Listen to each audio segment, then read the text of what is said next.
It's time for the Commissioner's Corner, an exclusive weekly conversation about Indiana high school sports with the Commissioner of the IHSAA, Paul Neidig. Now for an up-to-the-minute report about what's happening in the constantly changing world of high school sports, here's Coach Bob Lovell with Commissioner Paul Neidig. Welcome back, everyone. I'm Bob Lovell. This is our weekly conversation with the Commissioner of the IHSAA. It's Paul Neidig. And Commissioner, week 5 of the high school football season approaching us.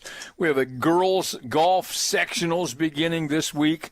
Tell me I'm losing my mind. It doesn't seem possible that we're already there. And on top of that, October the 12th will be the pairing show for football. So help me understand what's going on. You know, the days get shorter, coaches, and as the days get shorter, we get closer to tournament season, and that's, just right around the corner. You know, girls golf, we started back the first week of August, and they've been playing and getting better, and we're going to start the March Storage Prairie View Golf Course where we hold the state finals here this weekend, so it's shaping up to be a really good tournament. But, yeah, time flies in football and pairing shows and you know, everything that we do as far as fall sport offerings is right around the corner. We're excited to get there, but the good thing is we're ready. You know, we plan every day for our tournaments and constantly have conversations with people who are going to host for us, our members, our great member schools. Let's see what kind of spin we can put on this year's chapter of IHSAA sports. If you want to be a real sports fan, you need to think about becoming a licensed official in the IHSAA. It's a shortage. It's a problem, not just here in Indiana, but across the country. So give that a thought. What can people do, Paul? Can they go to a portion of your website and find out how to get involved in becoming a licensed official? Yeah, the easiest way is to go to ihsaa.org, and there's a tab at the top of the page that has the word officials on it. If you simply click on that officials, it'll start walking you through the process. And you know, we encourage people. We love to play the game. And one way you can always stay connected is becoming an official. And we've got, I constantly hear from officials about how much they enjoy it, number one, but how close they've become to other other officials.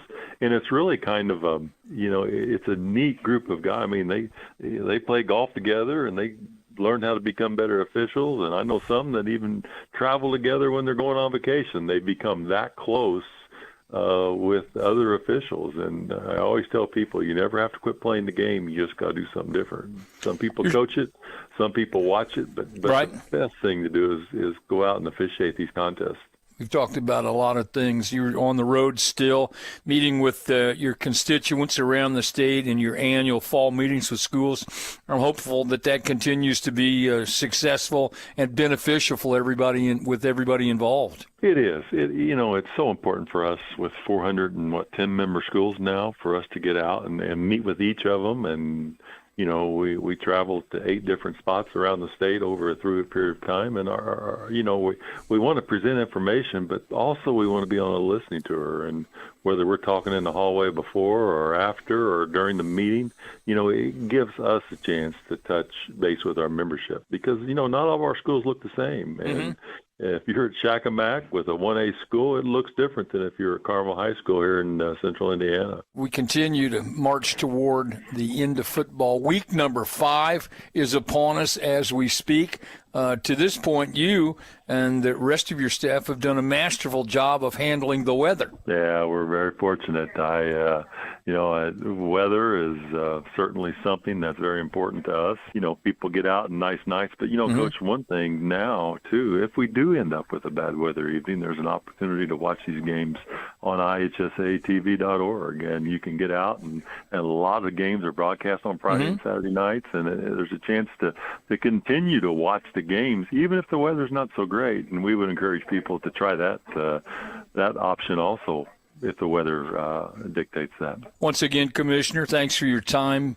Be safe on the highways, and thanks for all you do. Thanks, Coach. And everybody tune in to Friday and Saturday night as you travel home so you can listen to Coach talk about all the great games in the state. Thanks for listening to The Commissioner's Corner with IHSAA Commissioner Paul Neidig and Coach Bob Lovell. And thank you for your continued support of the high schools in your community.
Forte Waterproofing is celebrating over 60 years of satisfied customers.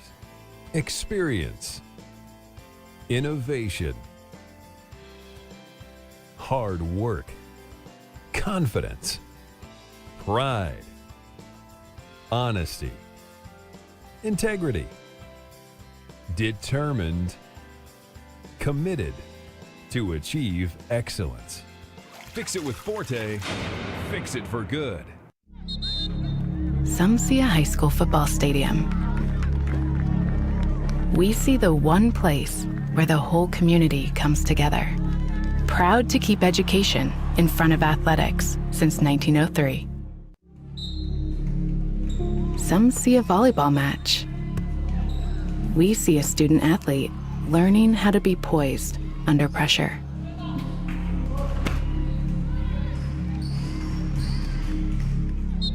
Some see a high school football stadium. We see the one place where the whole community comes together. Proud to keep education in front of athletics since 1903. Some see a coach sending a runner home. We see a mentor guiding a student athlete into the future. Proud to keep education in front of athletics since 1903. Come and visit the Mishawaka Historical Museum and make sure to check out all of their different exhibits, such as their industries and businesses, church and faith, historic landmarks, military heritage, school, and their famous Mishawakans exhibit, including some of our very own caveman alumni, as well as a working model train set and a brand new exhibit, Treasures from our collection. Located at 121 South Main Street, doors are open every Tuesday, Friday, and Saturday from 10 a.m. to 4 p.m. each day. $5 for entry for adults, $3 for students, and kids under 5 enter for free.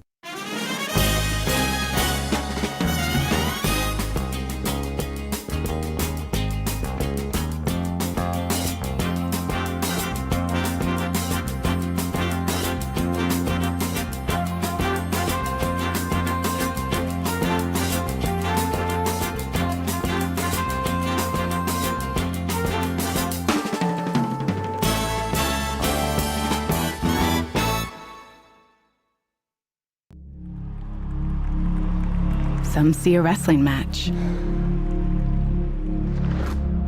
We see a 6-minute lesson in grit.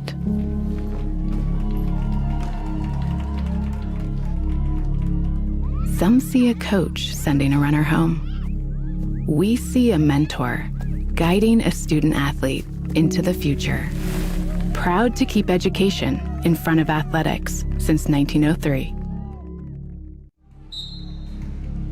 Some see a volleyball match. We see a student athlete learning how to be poised under pressure. Proud to keep education in front of athletics since 1903. Some see a wrestling match. We see a 6-minute lesson in grit.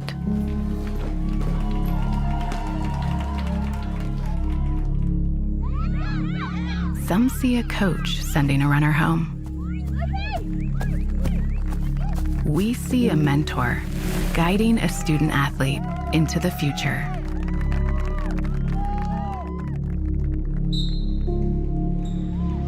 Some see a volleyball match. We see a student athlete learning how to be poised under pressure.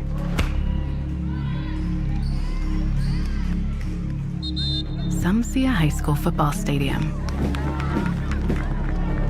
We see the one place where the whole community comes together. Proud to keep education in front of athletics since 1903. Some see a wrestling match. We see a 6-minute lesson in grit. Proud to keep education in front of athletics since 1903. Forte Waterproofing is celebrating over 60 years of satisfied customers. Experience, innovation, hard work, confidence, pride, honesty, integrity, determined, committed to achieve excellence. Fix it with Forte, Fix it for good. Some see a high school football stadium. We see the one place where the whole community comes together. Proud to keep education in front of athletics since 1903. Some see a volleyball match. We see a student athlete learning how to be poised under pressure.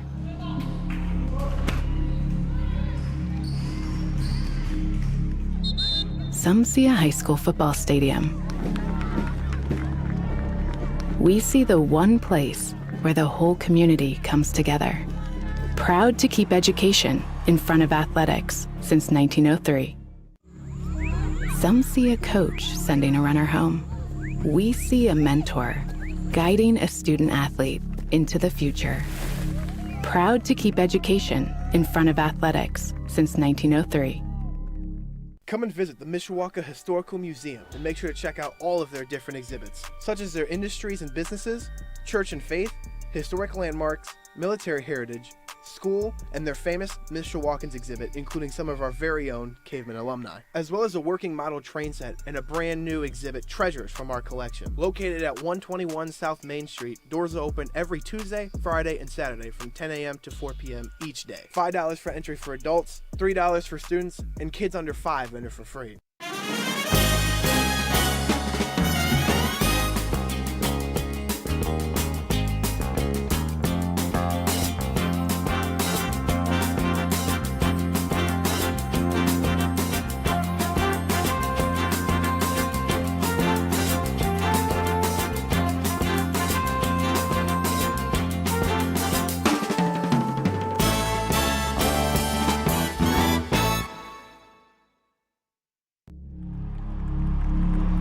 Some see a wrestling match. We see a 6-minute lesson in grit.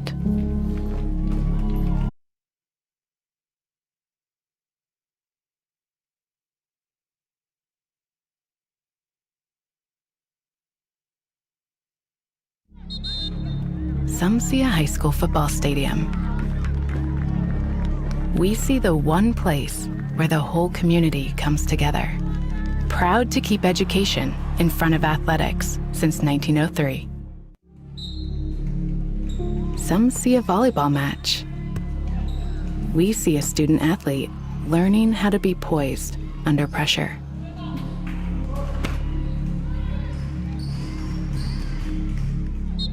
Some see a high school football stadium.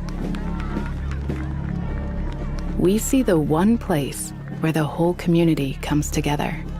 Proud to keep education in front of athletics since 1903. Some see a coach sending a runner home. We see a mentor guiding a student athlete into the future. Proud to keep education in front of athletics since 1903. Come and visit the Mishawaka Historical Museum and make sure to check out all of their different exhibits, such as their industries and businesses, church and faith, historic landmarks, military heritage, school, and their famous Mishawakans exhibit, including some of our very own caveman alumni, as well as a working model train set and a brand new exhibit, Treasures from our collection. Located at 121 South Main Street, doors are open every Tuesday, Friday, and Saturday from 10 a.m. to 4 p.m. each day. $5 for entry for adults, $3 for students, and kids under 5 enter for free.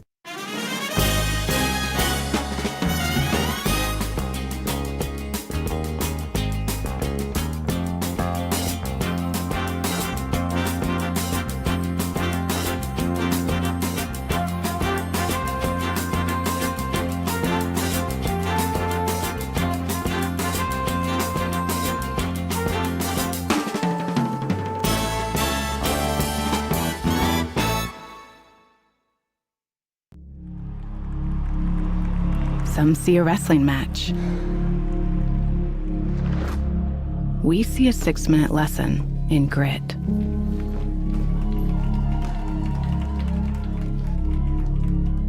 Some see a coach sending a runner home. We see a mentor guiding a student athlete into the future. Proud to keep education in front of athletics since 1903. Some see a volleyball match. we see a student athlete learning how to be poised under pressure. Proud to keep education in front of athletics since 1903. Some see a wrestling match. We see a 6-minute lesson in grit.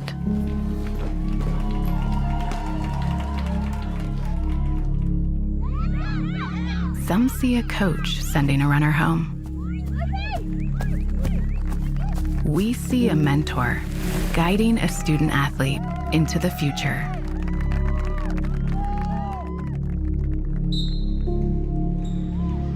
Some see a volleyball match. We see a student athlete learning how to be poised under pressure.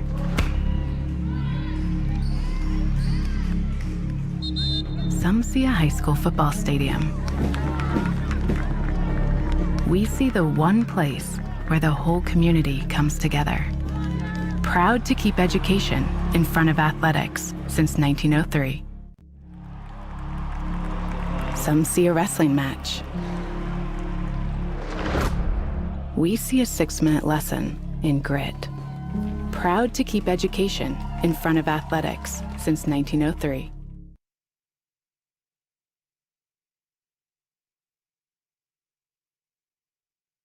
Forte Waterproofing is celebrating over 60 years of satisfied customers. Experience, innovation, hard work, confidence, pride, honesty, integrity, determined, committed to achieve excellence. Fix it with Forte, fix it for good.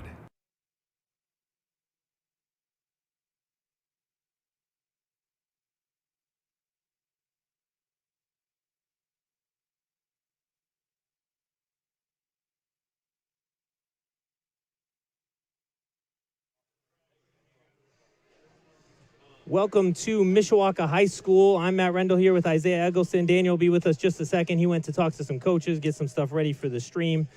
We are back for football here at Mishawaka High School. You were with us last time, Isaiah. What do you know about this Mishawaka football team? They really like running the ball. Absolutely. And,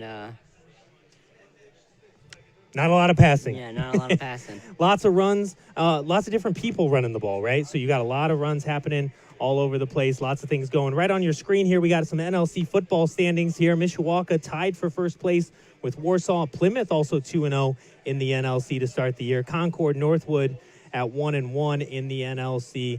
And then Goshen, Wawasee, and Northridge 0-2. Northridge still hasn't won a game this year, but I was here last week. Goshen played at Steel Stadium, and we were able to see Northridge play a pretty good game against Concord as we were getting ready to get that going. So lots of things going on here at Mishawaka High School. Today, Isaiah, what do we have today during school? We had homecoming. Yeah, what'd we do, though? Anything fun? We had a pep rally. And, yeah. What was your favorite part of the pep rally? It was hot, but what was your favorite part? I mean, that was my first pep rally. Yeah? So, lots of things happened, though. What'd you like? It's probably like I can't really Come on, you were paying attention, weren't you? Yeah. Daniel, what was your favorite part? My favorite part was definitely not the heat. I can tell Not you the that. heat? No? Not Okay. that. But I loved the pie eating contest. Yeah, of pie eating course. contest Yeah. good. Who's the winner?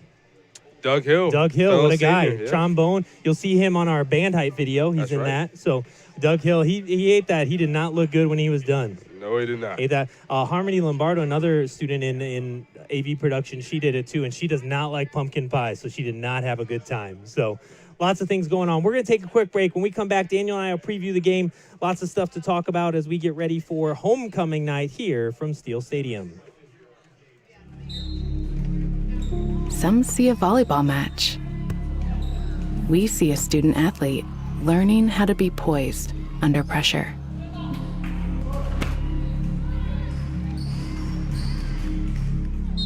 Some see a high school football stadium. We see the one place where the whole community comes together.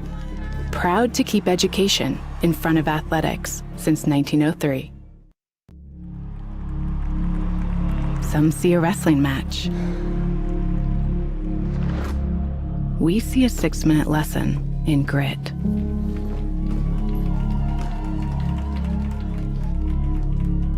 Some see a coach sending a runner home. We see a mentor guiding a student athlete into the future.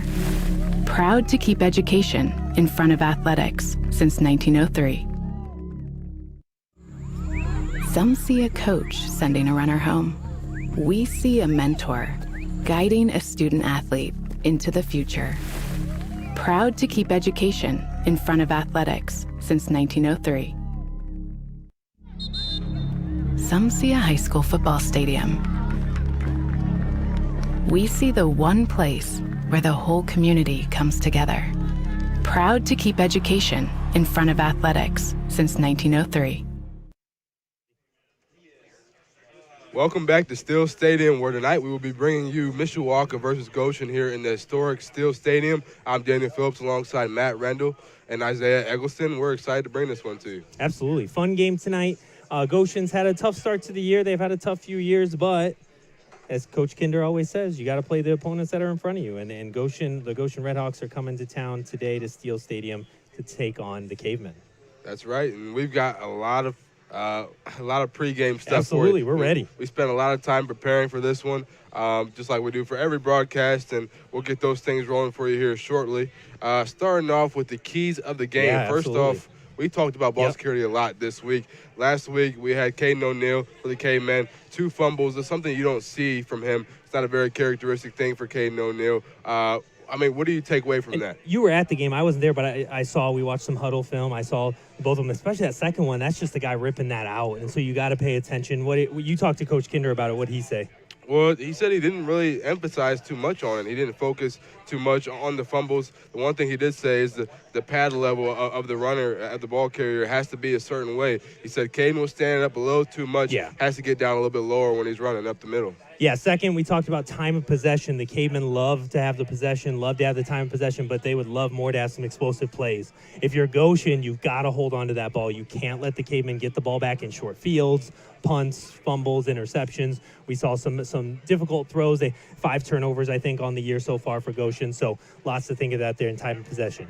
Defensive performance was also a big key that we talked about. I mean, they say defense wins championships, and it really can make such a big impact in every single contest. The Mishawaka Cavemen have a very, very good defense, a defense that flies to the ball. Coach Heck mentioned that a lot. Goshen is going to have to make sure their defense is firing on all cylinders against a very firework, explosive Cavemen offense. And we'll look at stats here. Cavemen have given up a lot of yards this year. They've had a tough schedule, but a lot of yards. Composure is going to be huge. Composure here tonight. It's homecoming. Lots of fans. You got a million cheerleaders here tonight. You've got the regular high school cheerleaders, John Young cheerleaders, but you also have elementary cheerleaders. Lots of fans, especially on the Cavemen side here tonight, but you got to keep your composure. It's fun, it's exciting, it's all that stuff, but you got to play the game. And similarly, both sides have to make sure that we set the records aside. Now, the Cavemen have been kind of kings of the NLC since they've entered the conference. Goshen is on their way up. Coach Heck being a new coach, is just his second season. He's trying to build that culture, and it's starting to seep in. We're starting to see that, but it takes time. He said that it usually takes about 3 off seasons is his experience. So Mishawaka Cavemen only being 1 loss down in the season, and the Goshen Redhawks only having the 1 and being 0-10 last season, that can sometimes play a part in things. Got to make sure we eliminate those 2 things. Yeah, and with that, we've got lots of things to bring you tonight. We're going to take a quick break. When we come back, we're going to hit you with some team stats, talk about that a little bit. We'll talk about our two-headed monster there. You saw it on your screen, but we'll bring that to you in a second with Caden O'Neal and Landon Snyder. But we'll be back after this quick break. Some see a volleyball match. We see a student athlete learning how to be poised under pressure.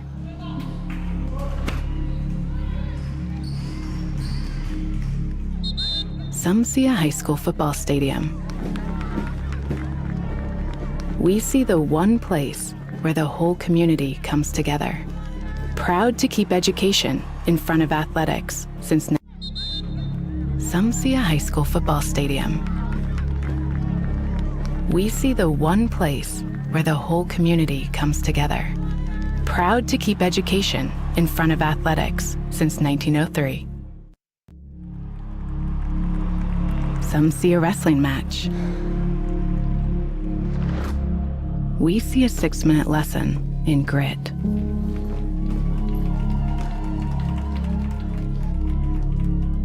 Some see a coach sending a runner home.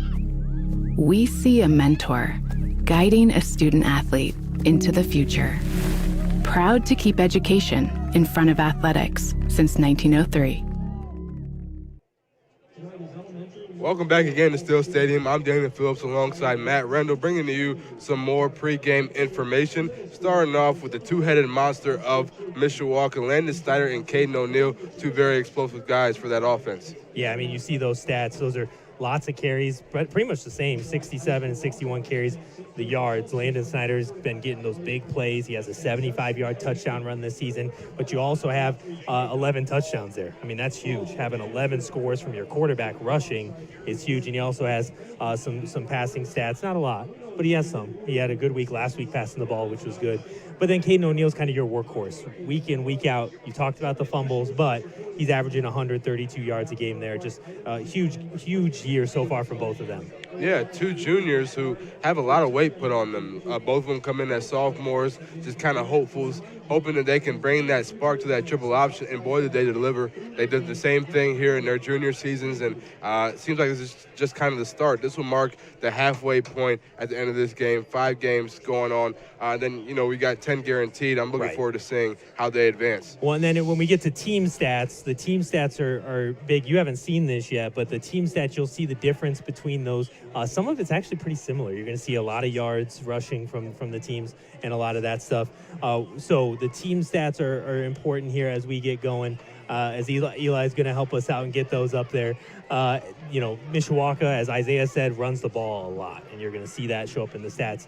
Goshen really does too. They try to get on the ground and get some rushing yards, as you can see there. Yeah, so we got them up here, and, man, those are a lot more similar than I expected for sure. But you do see that separation there, especially with the yards per game. Mishawaka, they just hammer the rock all game long with Caden O'Neal, and then obviously when Landon Snyder is able to find a hole, he usually breaks free pretty easily. And I'm gonna correct myself. I was looking at the wrong one. That passing stats are the yards Goshen's got there per game, right? They're almost at 200 pass yards per game. You're going to see some of those players. We're going to talk about some of them. Quarterbacks, some wide receivers that have had big years, lots of things. We talked to Coach Eklinski from Goshen about some of those players, especially some of those players that are playing other sports, right? He talked about they can't afford to have kind of football-only players. They've got players playing swimming and playing baseball and track and all those things, and we'll talk about some of that as the game goes on. But the big one there is those points per game, right? In the points per game, the Cavemen are averaging a lot more points, and obviously that leads to some wins.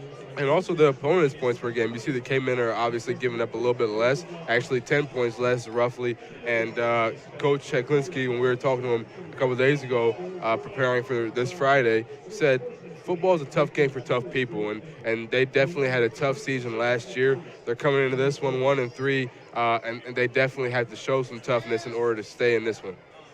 Yeah, it's going to be a good game for sure, and the Cavemen are hoping up to get a lead, and kind of you'll see some differences in our starting lineups as we pull those up here in a little bit and talk about starting lineups. But they're going to try to get some players, their main players, their starters, get some big reps and that stuff. But the talk, here is always, hey, Goshen's down. They've lost 2 straight games by 30-plus points. You're hoping to get a lead, maybe get some other players in there, and you're going to see some of that here, both in starters and hopefully later in the game.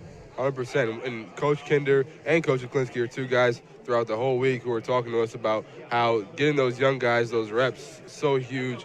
Reps under the lights Friday night, there's nothing like it. You can't simulate it in practice or anywhere else, so that'll definitely be a big thing for them.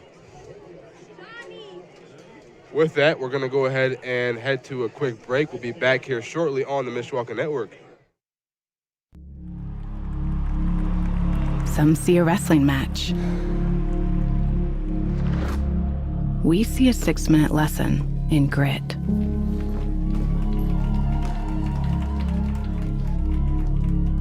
Some see a coach sending a runner home. We see a mentor guiding a student athlete into the future.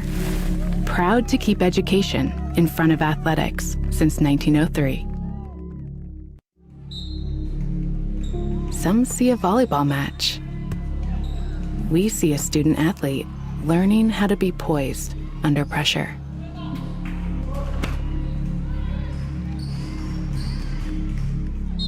Some see a high school football stadium. We see the one place where the whole community comes together. Proud to keep education in front of athletics since 1903.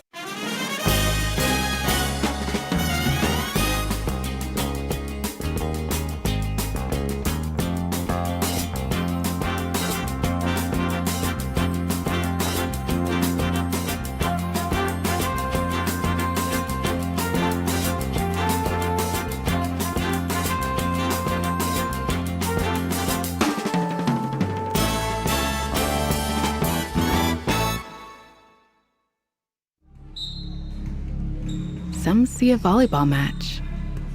We see a student athlete learning how to be poised under pressure. Proud to keep education in front of athletics since 1903. Welcome back to K-Men Football on the Mishawaka Network. I'm Daniel Phillips alongside Matt Rendell, and we're going to continue to feed you some pregame information, starting with these starting lineups here. The offense for the Mishawaka K-Men, what do we got? Yeah, I mean, same offensive lineman for the most part. We do have one. Matt Wiley is not starting tonight. That's going to be Manny Rodriguez in his place. But you got Camacho, Brown, Rosenberg, DeWilkins. Those are kind of your workhorses right in the middle of that line. And then Rodriguez. Your quarterback, fullback, running backs, all the same. Carson Francis at running back. Will Mason at running back. Landon Snyder playing quarterback. And then Caden O'Neal. The big differences are on the outside. You got two wide receivers that haven't started. They are starting tonight.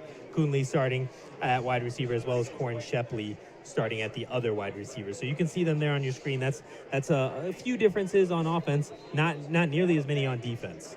Yeah, not at all. We've got Amiruddin and Drew Ginner still in the deep field there at safety. Amiruddin, a sophomore who is really trying to, earn his stripes here, and he's done quite the job. Also as a return man, just as much as on the defensive side of the ball. You got Amesy Roos over there along with Ken DePutz, Ken Clemente, and Abe Preciado there at the linebacker positions. And then we've got Colton Hanley and Walker Hahn on both sides of the field. We've got them at corner. Those are two guys who are able to make an impact on both sides of the ball. Colton Hanley especially at the wideout position. He'll just be starting on the defensive side for today. And then rounding it out with the defensive line, you've got Samarion Fowler, Isaiah Hummer, and Tristan Stevens, a younger unit trying to earn their stripes as well and trying to build off of that kind of empty defensive line with so many seniors graduating last year.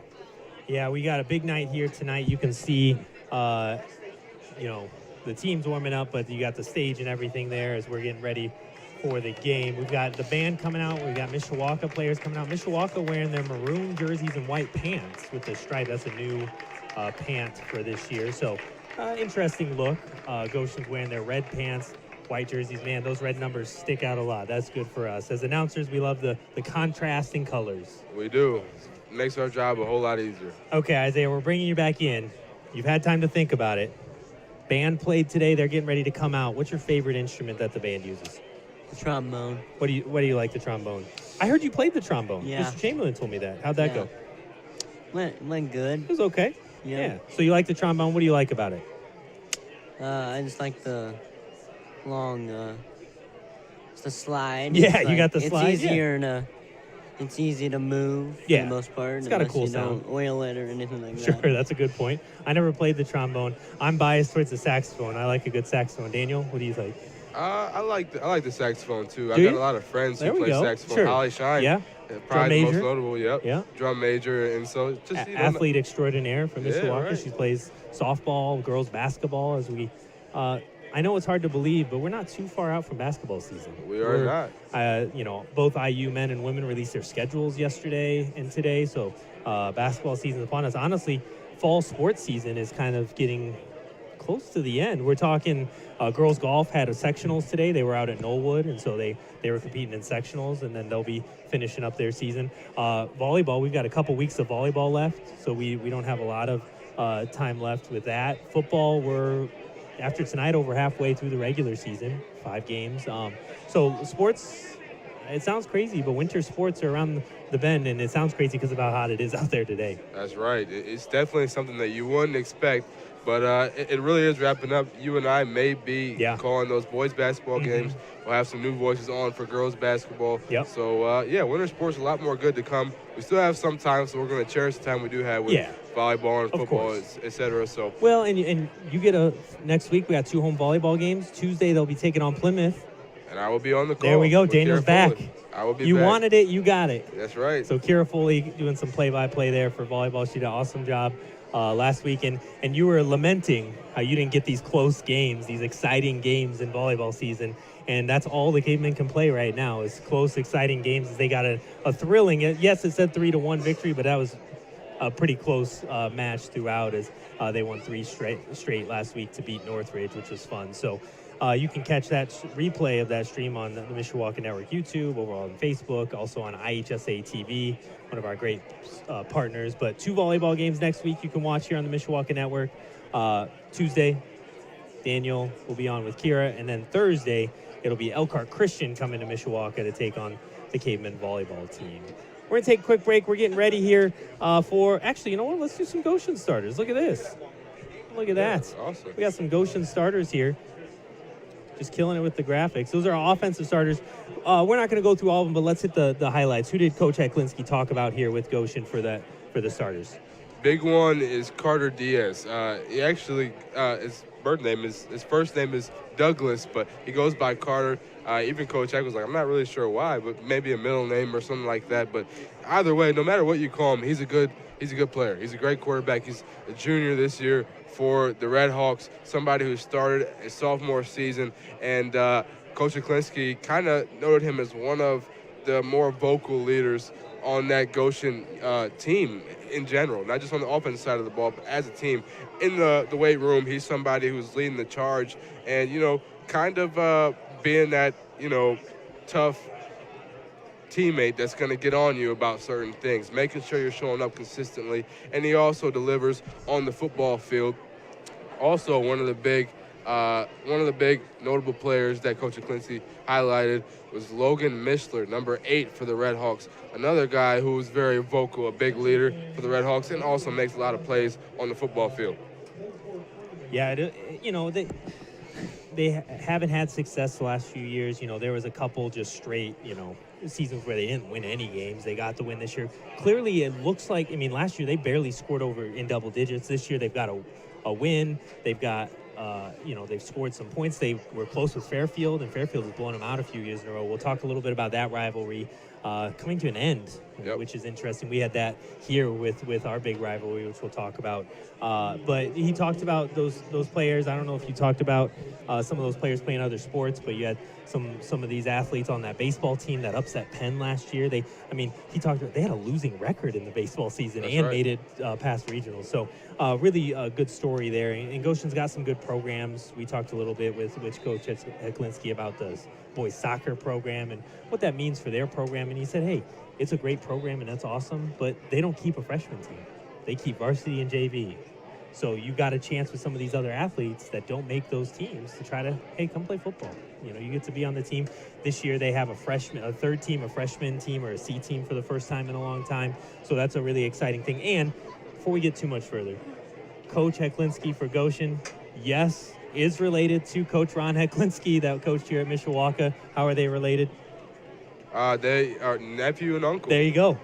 We had to ask. It's the elephant in the room, right? I'm surprised it wasn't on your podcast. Elephant in the room this week. Is Coach Heklinski from Goshen related to Ron Heklinski? Yes. It's a new segment on our broadcast as well as the podcast. So there we go. So big thing there. We talked about he's got a connection to Mishawaka. Yeah. He played football quarterback at St. Joe High School from 2006 to 2010, I believe. Or excuse me, 2005 to 2009. He also started quarterback at Marian University, and he coached in college as well. So Coach Heklinski's been all over Indiana. Was a coach at Ball State, running back coach. He coached at Manchester University, his first coaching job. He also coached as running back coach for Butler. At Ball State, when he was recruiting for running backs, when he was the running backs coach over there in Muncie. He actually recruited Justin Fisher as well as a numerous amount of other Cavemen football players. So that's also a connection he has to Mishawaka.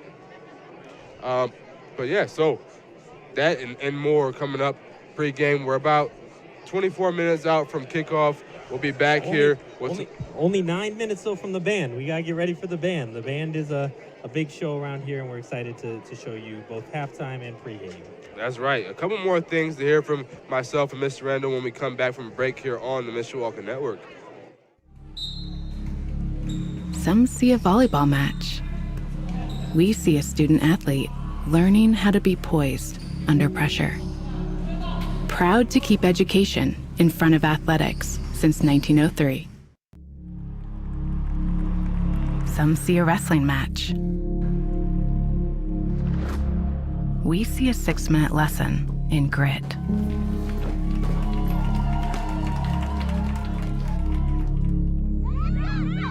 Some see a coach sending a runner home. We see a mentor guiding a student athlete into the future.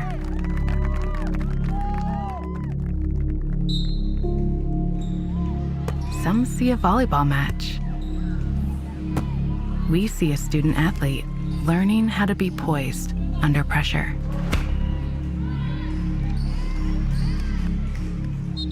Some see a high school football stadium. We see the one place where the whole community comes together. Proud to keep education in front of athletics since 1903.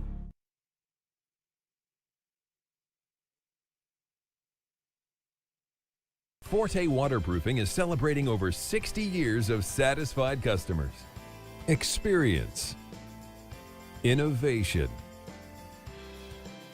hard work, confidence, pride, honesty, integrity, determined, committed to achieve excellence.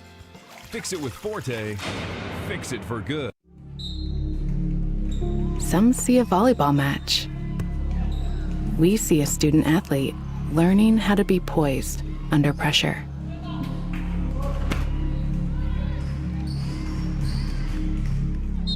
Some see a high school football stadium.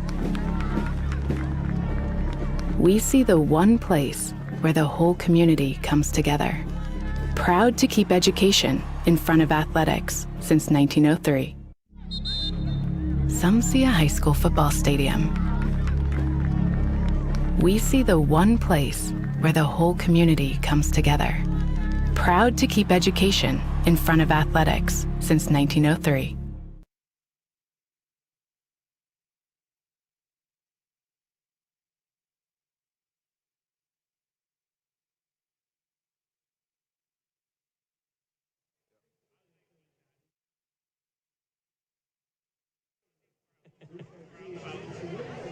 Welcome back here on the Mishawaka Network. I'm Daniel Phillips alongside Matt Rendell. We are just about 5 minutes away from the Mishawaka band coming out and serenading the viewers here as well as the audience here in Still Stadium. So you're looking forward to that. We're going to transition over to some schedule talk before then, however. Starting with Mishawaka, just the one loss on the season to the crosstown rivals, and the Penn Kingsmen 28-22 was that final. But we talked about how much that game really means. Yeah, I mean, it's a big game in the community, obviously, but it doesn't count in conference, right? And that's what Coach Kinder said. Yeah, it's tough. It's a hard loss, but you still got all your things in front of you. Yeah, you can't go undefeated, but you can still win the conference, which they're still up for. You can still win sectionals, right? You still have all those things. And they were able to respond with a big home win after that. That's right. And Concord, another rival in the NLC. So that game meant a lot. Yeah. That was a big one there. The team that got the best of the Cavemen last season, just by 1 point, Cavemen tried to come behind and get a victory away, and Elkhart didn't get it done. So getting that there, kind of getting that a little bit of a revenge there. Yeah. And that one, especially at home at Still Stadium, that was a big one. And then following that with another close game last week at Northwood, that was a tough one in Napanee. The K-Men get it done. 3 seconds left, last-minute field goal to have an exciting bus ride home. And then with Goshen, Fairfield, first game of the year, they've always played Fairfield, which, those rivals, they're so close to each other, miles apart. And this is the last year they're going to play. That's for now. They're going to be cutting that game out of the schedule moving forward. And that's a big loss for those communities. We went through that with Penn, a couple of years in a row. But they had a close game. They almost pulled that one out, losing 30-23. Then they were able to get that win against South Bend, Washington, 38-21. And then back-to-back games, a tough way to start, honestly, the conference schedule. Warsaw, Plymouth. Those are two pretty good teams. Warsaw, very good. Yep. 37-7 loss and then 44-7 loss. So, 1-3 coming in. But the goal for Coach Heklinski and this Goshen team is to get better.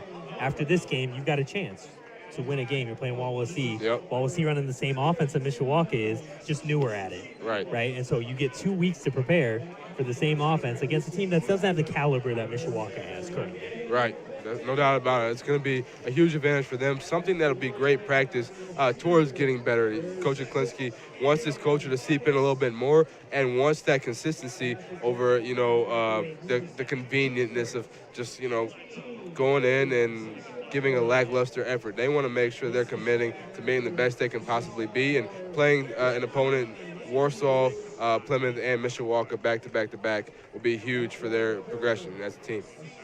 Yeah, you're going to see the starters up there, announcing the starters here in-house. You got Mike Bresky on the mic, the legend. Mike Bresky, probably the greatest girls basketball coach in the history of Mishawaka High School. Won 3 sectionals in the 90s.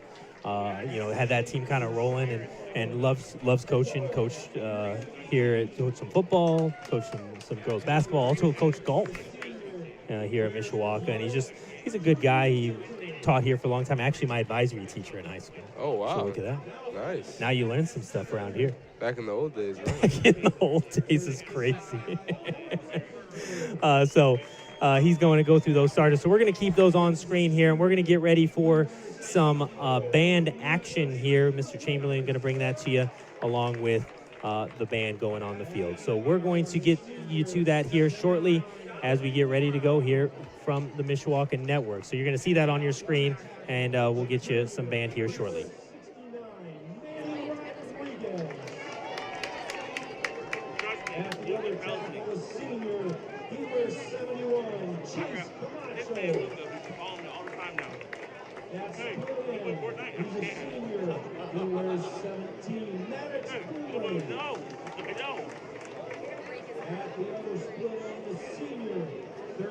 I'll probably text them after the game and tell you we'll be on. At one halfback, a senior, 28, Carson Francis. I yelled at a car when I was taking the home from bowling. At the other halfback, a senior, 24, Will Mason. I was like, look, you were in my car. I thought I would yell at cars. The fullback, a junior, he wears 2. Oh, yeah, he's on us. I'm going to have my buddy send him a Discord thing, because sometimes cases won't work, or mine won't work, so then we can do Discord and mine will work. Both punting and extra points field goals, 20, Blake Vandenberg. The long snap will be 16, a senior, Emerson Cannon. The holder, a senior, 1, Drew Ginter. And the head coach of the K-Men, Mr. Keith Kinder.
Ladies and gentlemen,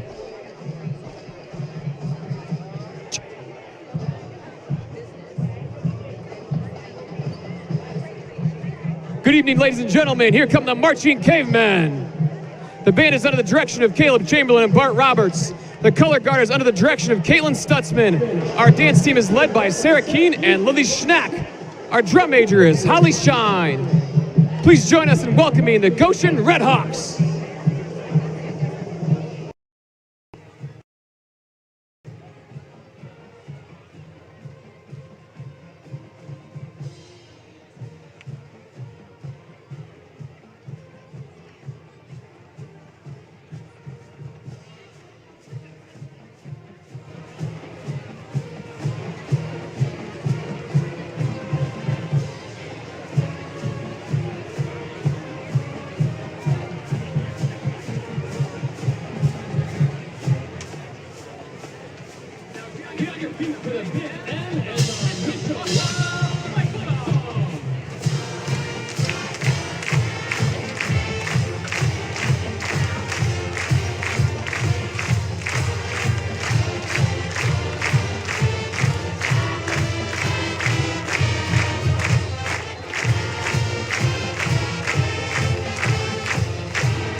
at halftime right after the homecoming festivities.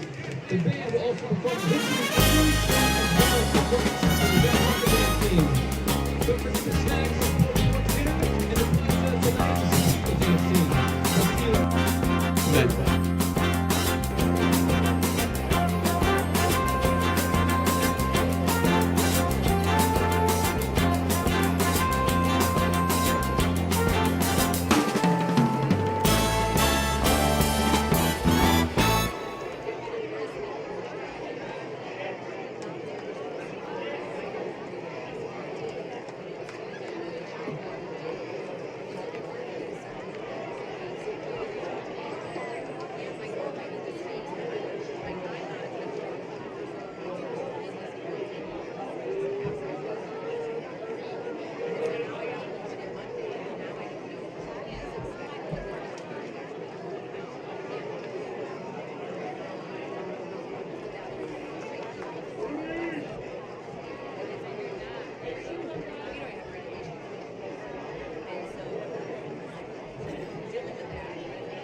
Forte Waterproofing is celebrating over 60 years of satisfied customers.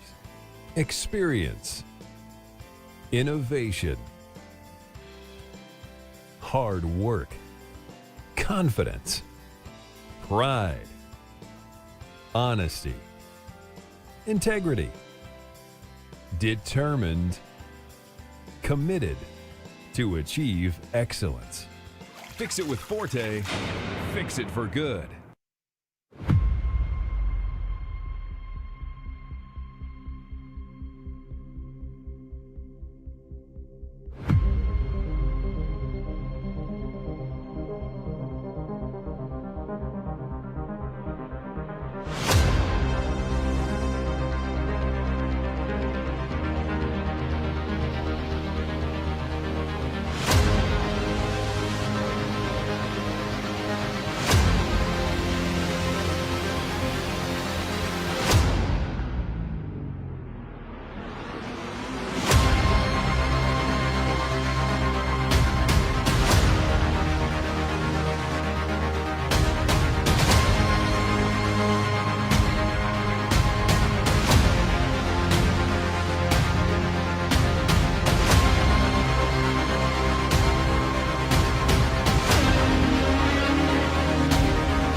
Nothing but green grass ahead of them.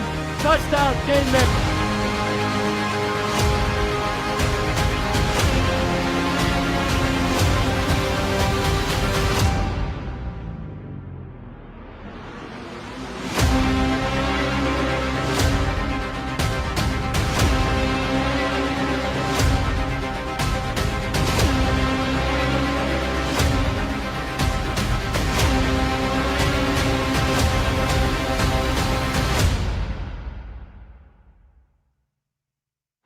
Do it with me now. L-O-D! L-O-D! L-O-D!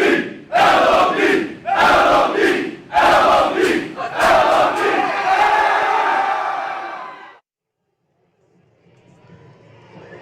Here come the Mishawaka Cavemen getting ready to go, facing off against the Goshen Redhawks on another beautiful Friday night in Steel Stadium. See, it's homecoming.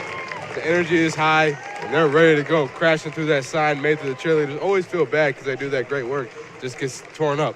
Anyway, Isaiah Eggleston, you've got some games around the area for us. Walk me through that.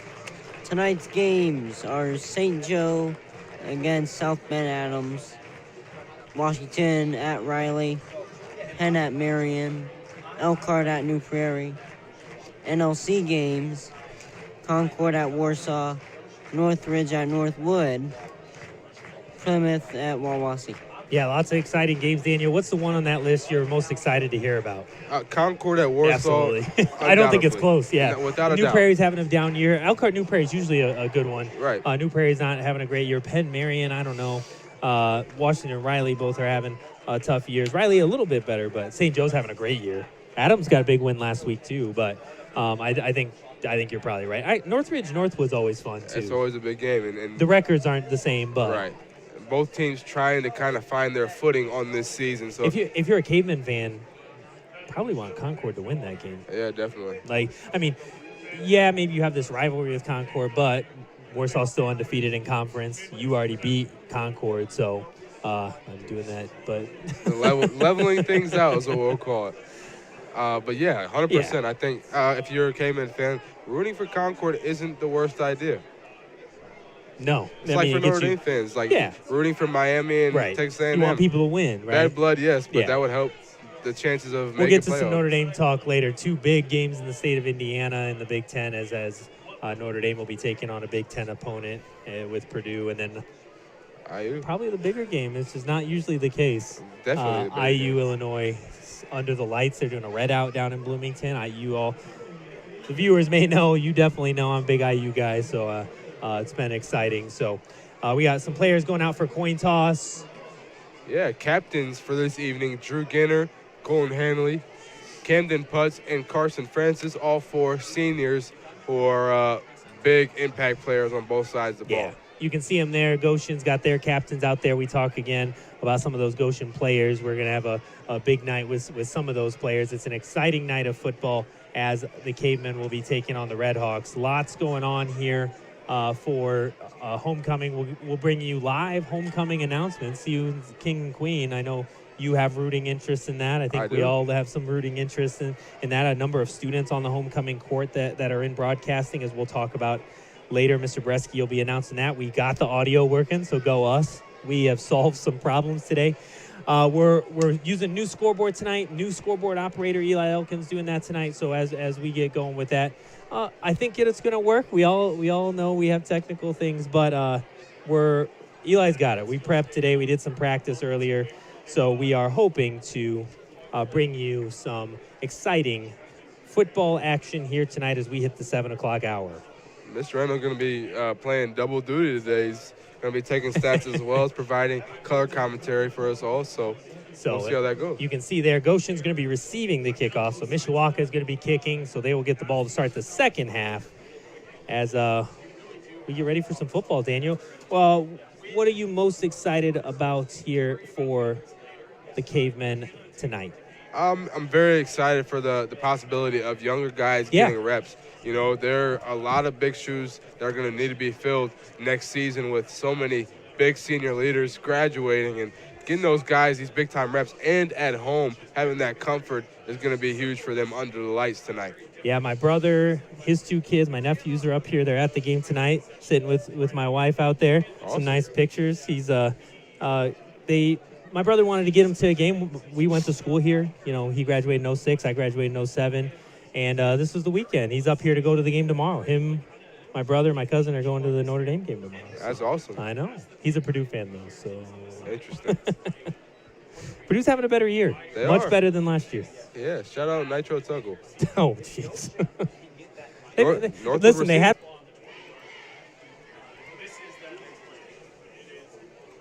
So Colton Rapp and Spencer Elliott are two receivers that Coach Cheklinski highlighted in our meeting with him this week. Two big playmakers on both sides of Carter Diaz.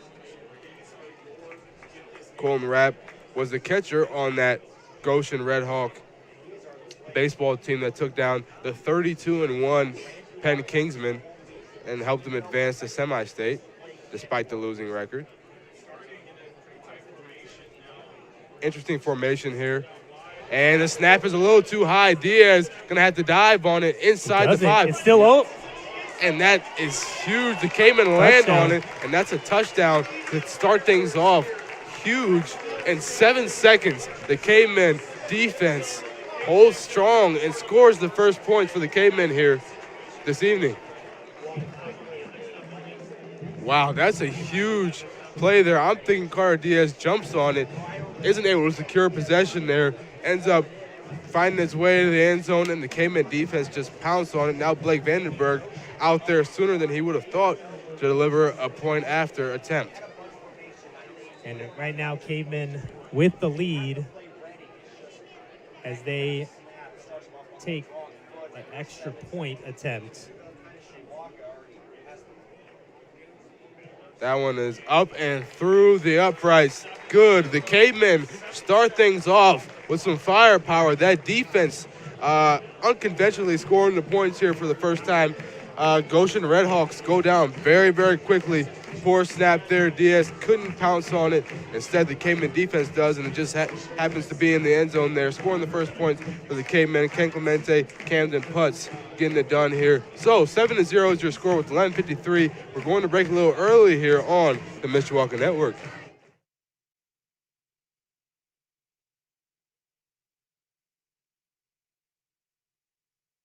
Forte Waterproofing is celebrating over 60 years of satisfied customers. Experience, innovation,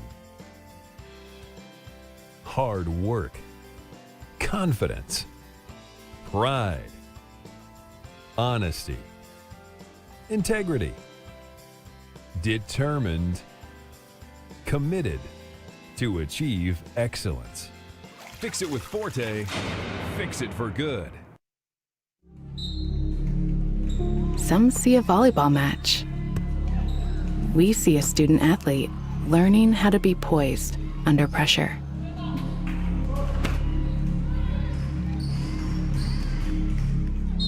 Some see a high school football stadium.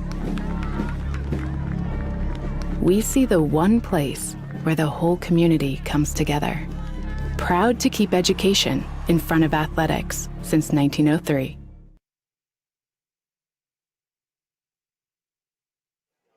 There we go. Welcome back. Apologies for that one. Didn't come back from break as soon as we liked, but that's okay.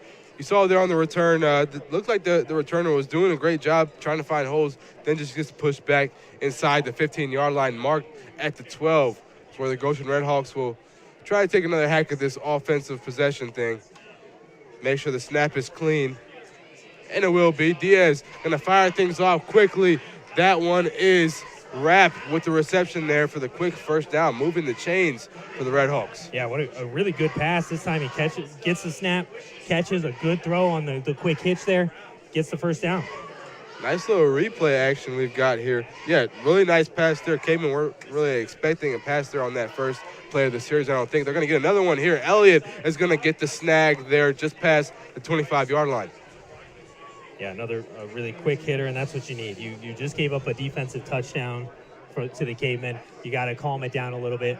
Yeah, that only gets you 2 yards, but you're going forward. So Carter Diaz, somebody who was hyped up a lot by Coach Aklinski. Now, the record doesn't always show how good these players are individually, but that's the main point. Getting them to be able to mesh together is the culture that Coach Aklinski is trying to build there over at Goshen. Two running backs to the right once again. Diaz, a little bit of a high snap. He's going to secure that one. That's going to be pitched to the outside, and that's Elliott out on the edge, going to get stopped by Ken Clemente and Camden Putz, the 6'7" duo. Yeah, and he's not going to get anything there. Bring up a long third down. That's not what you want. You get the big passing play there to start off the series, then you get another one. Just a 2-yard gain, and then there forces a third and long. And the Cavemen defense, very good so far this season on third and long. Let's see if they hold up that narrative here. Diaz drops back the pass, going to fire. Mishler's got it. He's going to be well short, but just past the 30-yard line, about 3 yards short of that first down marker. Yeah, and that's a good play. You wonder, if it's early enough, you're on your own side of the field, they're going to hurry up and try to go for it. So 4th and short, 3 yards to gain here. And Stevens chasing after Diaz. He's going to find somebody that's wrapped. And he's going to get that first down and move the chain just short of the 45-yard line. Huge play here on 4th down for the Redhawks. Yeah, a really nice play there as they get out. He ran out of the pocket, didn't panic. He saw a defender coming at him. He saw Rapp there wide open, easy first down. Pitch and catch, as they say. I got to say, Mr. Render, I really love the jerseys on both sides. Yeah. I'm able to see perfectly. So now right hash. That offense, I'm sure, feeling very confident after the 4th down conversion there on the last play. Diaz going to keep it himself, trying to get shifty. Maybe gains 2 there on that one as Camden Putz goes in to secure the tackle.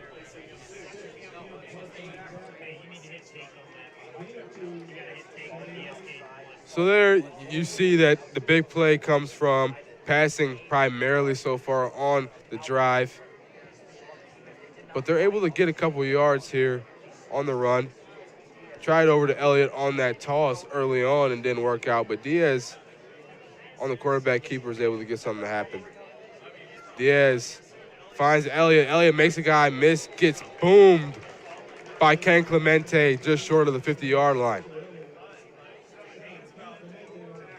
So a gain of about 4. No, scratch that 3. So 3rd and 5 here for Goshen. The Redhawks find themselves here trying to convert on 3rd down and manageable. And going to find Elliott there on the short screen. Going to charge forward for a few. It's going to be 4th and 2 this time. Let's see if they go for it here as they advance into Cayman territory.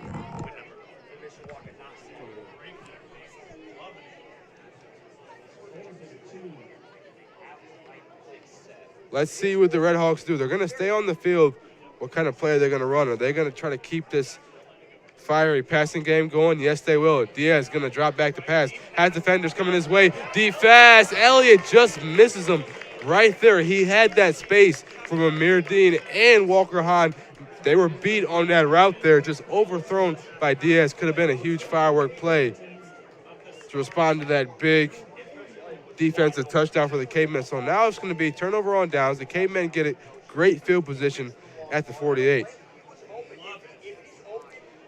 So we see the Cavemen offense for the first time. You're just now joining us. You may be saying, why didn't I thought we saw them early on. They've got 7 points on the board. No, that was the defense. Poor snap there by the Goshen Redhawks on the very first play of the game results. And a party in the end zone.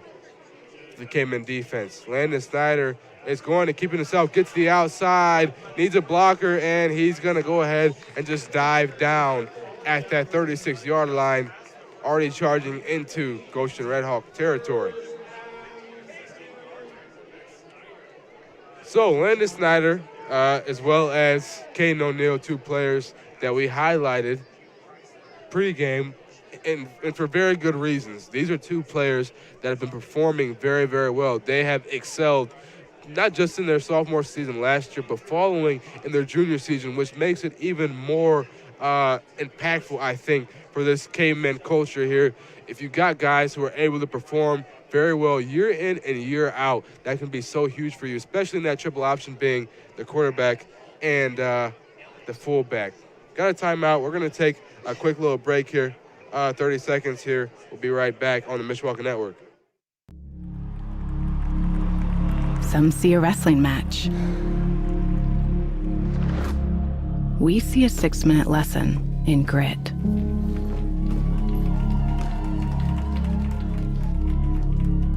Some see a coach sending a runner home. We see a mentor guiding a student athlete into the future. Proud to keep education in front of athletics since 1903. Welcome back to Steel Stadium. We're returning from that injury timeout. That is Wyatt Cooper, the left guard for the Red Hawks, senior leader, listed at 6'5", 300 on the dot. He's able to walk, get up by himself. Seems to be limping a little bit. Let's wish the best for him. So with that injury timeout, the Cavemen have some time after the first explosive play of their offensive day.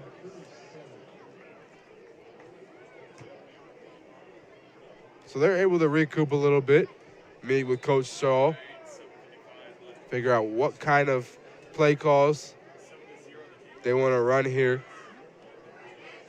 for the rest of the drive. Landon Snyder's going to hand this off up the middle to Caden O'Neal, charges forward, marked at the 31. Caden O'Neal is somebody that Mr. Rendell and I talk about a lot. The main reason for that is no matter what, whether it's 5 guys or just 1 defender, or he's got an open gap, he's running as fast and as hard as he can. He is going full speed ahead. Caden O'Neal, probably the best fullback in the conference. Landon Snyder's going to roll out to his right. Quick pass. He's got Maddox Coonley. He's going to get into the end zone for the first time this season. Maddox Coonley, senior wide receiver, getting the start here today. He's been a good friend of mine. He's been working as hard as he can, freshman through junior year, trying to make that varsity roster and be a core guy. He gets the nod here. Landon Snyder, very nice pass as we saw in that replay. Rolls out to his right, delivers a nice strike there to Coonley, who just walks it in. I'm sure he's feeling on cloud 9 right now, getting his first touchdown. So now the Cavemen go up 13-0, potentially 14 here, depending on how this point after goes. And was there ever a doubt? Blake Vandenberg gets it done here. He's going to nail that extra point. That extends their lead to 14, the Cavemen. Blake Vandenberg, real quick before we go to a break, celebrated this week his 600th save as the Cavemen goalkeeper. Plays soccer, and he also is the starting varsity kicker for the Cavemen. So, also an honor student, Blake Vandenberg, Very busy guy, very accomplished guy. With that being said, 7:09, score 14-0 in favor of the Cavemen. Goshen Redhawks will return a kick here shortly on the Mishawaka Network.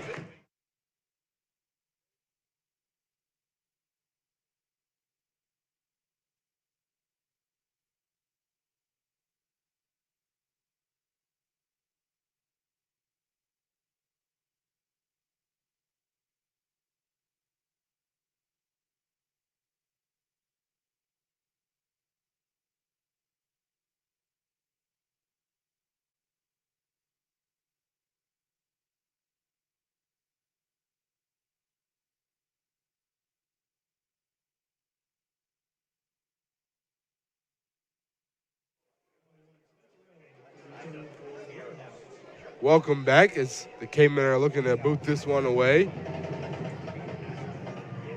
Elliott and Rapp back there to return for the Redhawks. Rapp letting it bounce for a little bit longer than usual. Picked up behind the 10-yard line, just gets past it there, marked at the 11-yard line. Interesting return approach there by Colton Rapp, the senior. So the Goshen Redhawks will kick off their drive here just past the 10-yard line, marked at the 11. 7:03 remaining here. We had a potentially huge play there for that Goshen Redhawk offense, but Diaz just misses Spencer Elliott there on the drag. That would have been a touchdown. He had outrun Amir Dean and Walker Hahn, just misses them, couldn't quite connect there. See if they can redeem themselves here. Diaz under center, gonna hand this one off to Elliott. A little jet sweep, going towards his right, making guys miss. Amzie Roos gonna wrap up the tackle there just at the 17-yard line, but still a nice little gain for the Redhawks. Yeah, we're having a number of technical difficulties. It's hot out here, computers shutting off, all sorts of things, but we're back, we're ready. Right now, Cavemen up 14-0. A good run there, but that's a lot of work for just a few yards. He's running sideways, he's making cuts and all that stuff, but he's still only getting a couple yards on that play.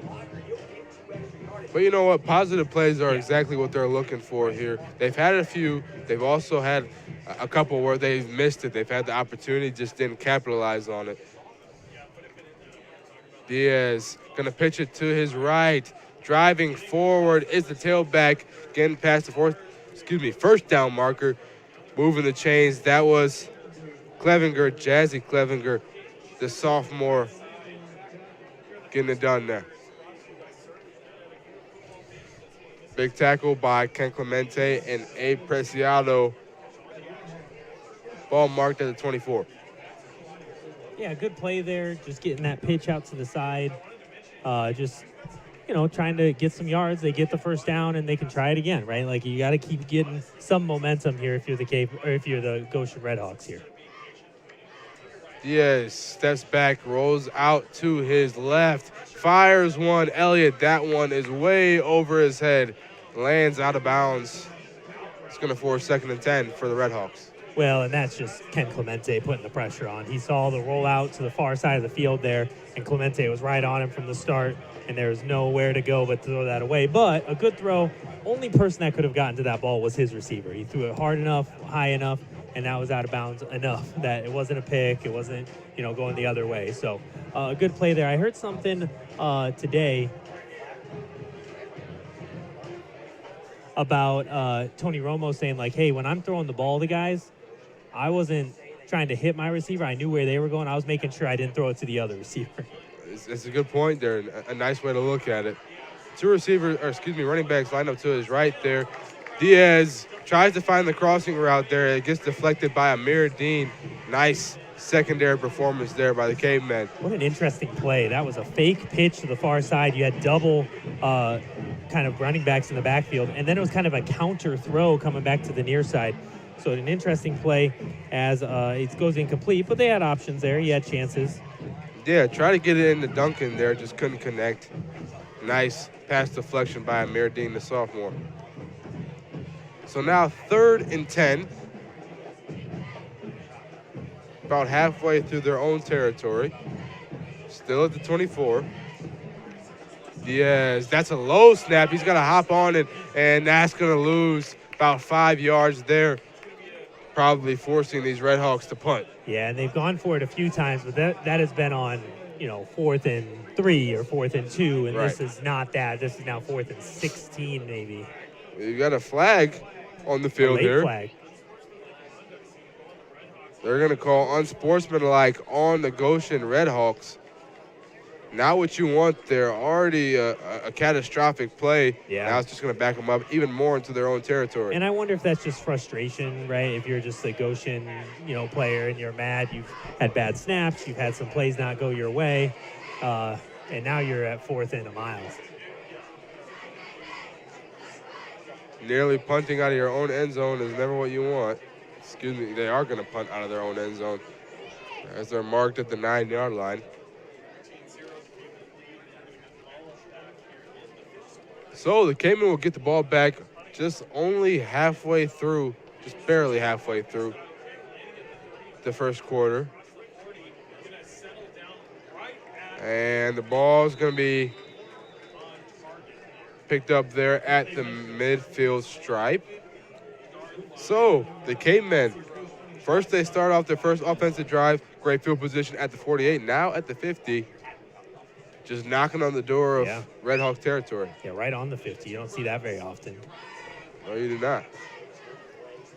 And this, if you're Coach Kinder, you're pumped, right? This is what you wanted from the very start. You wanted to make sure you got stops. You got a touchdown on the very first play from scrimmage. And now you've scored a touchdown on a pass to one of your receivers who doesn't start. And now you got the ball at the 50. So handoff up the middle. That's Caden O'Neill charging forward, marked down at the 45-yard line. The Goshen 45. Yeah, just that's the runs you want in this offense as the Cavemen get, 5 yards. They're able to move the chains. Yeah, playing good ball right now. We talked about an absence on that offensive line, which usually makes a big impact. Manny Rodriguez starting there at left tackle in place of Xander Nelson. Handoff up the middle. Carson Francis got some room, got one man to beat, and he will gallop into the end zone. Carson Francis, number 28 senior, gets the Cayman on the board once again, extends their lead to 20. Yeah, a big 45-yard touchdown run as Mishawaka is able to get on the board again, making it 20-0. And that's just huge there. You got Carson Francis, somebody who's been awaiting his first touchdown of the season, and he gets it here, just finds that gap through the middle and powers through it. Had one guy trailing him, but he had no chance. Carson Francis untouched as he runs into the end zone. And that extra point is good. That's Blake Vandenberg, 3 for 3 on those point afters. Score now 21-0 in favor of the Mishawaka Cavemen. 4:19 remaining as the Goshen Red Hawks will take the field again and try to redeem themselves. Getting to the point where we're playing for pride now. Let's see what we got coming up next here on the Mishawaka Network. Some see a volleyball match. We see a student athlete learning how to be poised under pressure.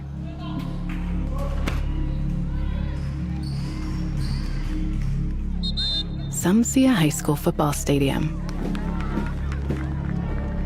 We see the one place where the whole community comes together. Proud to keep education in front of athletics since 1903. Some see a wrestling match. We see a 6-minute lesson in grit.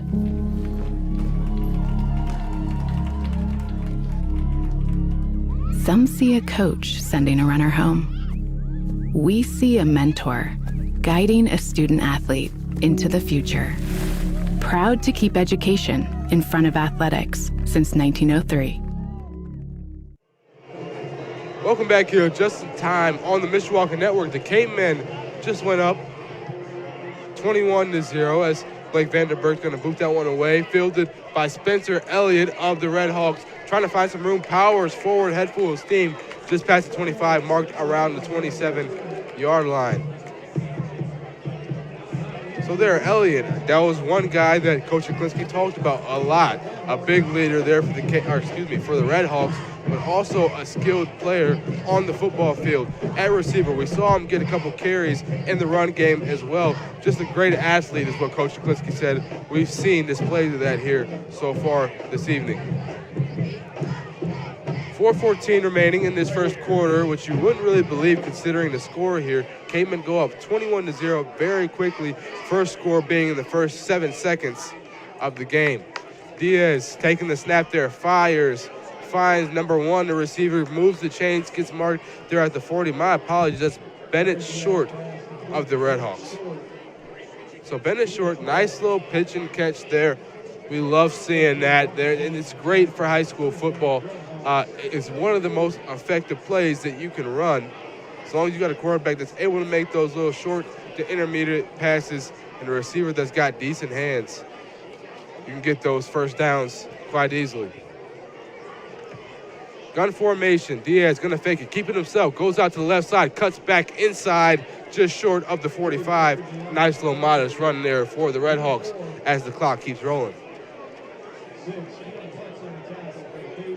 So, Camden Putz on the tackle there, as you can see on the replay.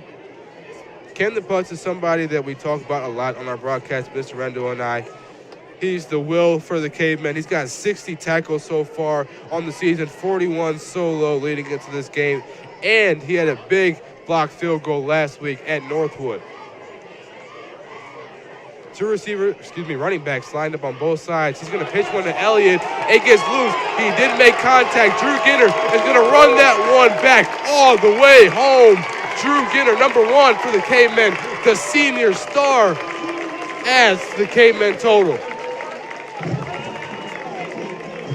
The Redhawks being completely dismantled, and there's still just a little over 3 minutes left in the game there. You see this replay. Drew Ginner knew. He saw it. He saw that Elliott made contact with the ball. The pitch was no good. Picks it up, got that speed, just runs all the way back for the home run play for the Mishawaka Cavemen. Huge here, puts them up 27-0 with 3:03 remaining in the first quarter. Wow, what a play there. And you're going to see the subs coming in as early as now. The first quarter, the Cavemen have already brought in a sub here in Braden Plonsky, good friend of mine. So we got Mattis Coonley, good friend of mine, scoring. You got Drew Ginner, good friend of mine. He gets a score as well. And now Braden Plonsky, his first kick of his football career. Point after attempt here. That one is no good. A little bit of a line driver. Doesn't quite get through the uprights, but we're seeing how close that is. Just misses left a little bit. No matter. He's going to get one going here soon. He's going to have plenty more opportunities. 3:03 remaining here. 27-0 is your score in favor of the Mishawaka Cavemen. We'll be back and see the Goshen Redhawks offense once again on the Mishawaka Network.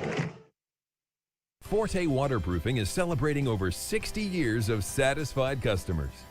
Experience, innovation,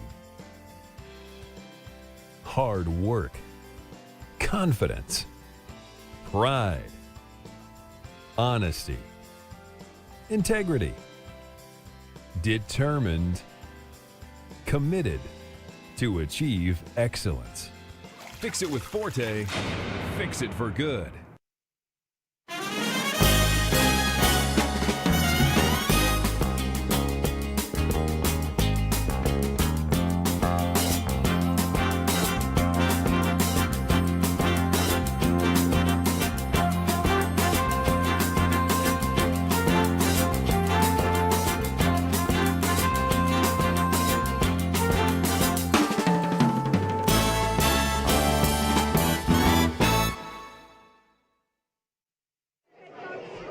Welcome back to here to Still Stadium on the Mishawaka Network. I'm Daniel Phillips. Mr. Matt Rundle is dealing with some technical difficulties here that we're getting worked out, but you still got me for the time being. Elliott there after the kick booted away. He's going to try to find some room. Gets just past the 20. Marked there at the 24-yard line. We saw that he had a pretty decent return. Start things off last drive. decent, modest little return there. Doesn't quite get to the 25. Excuse me, they're going to mark him at the 25. My mistake. So, Carter Diaz and company on that offensive side of the ball for the Red Hawks. Got to get something going here as soon as possible if they want to stay in this game. As of right now, being down 27-0, having potentially big plays here hasn't worked out. They're going to go direct snap to the running back, wildcat formation, and Elliott's going to drive forward for a few gain of 3 on that one. Wildcat's not something you see a ton here in the NLC, but we just saw it there.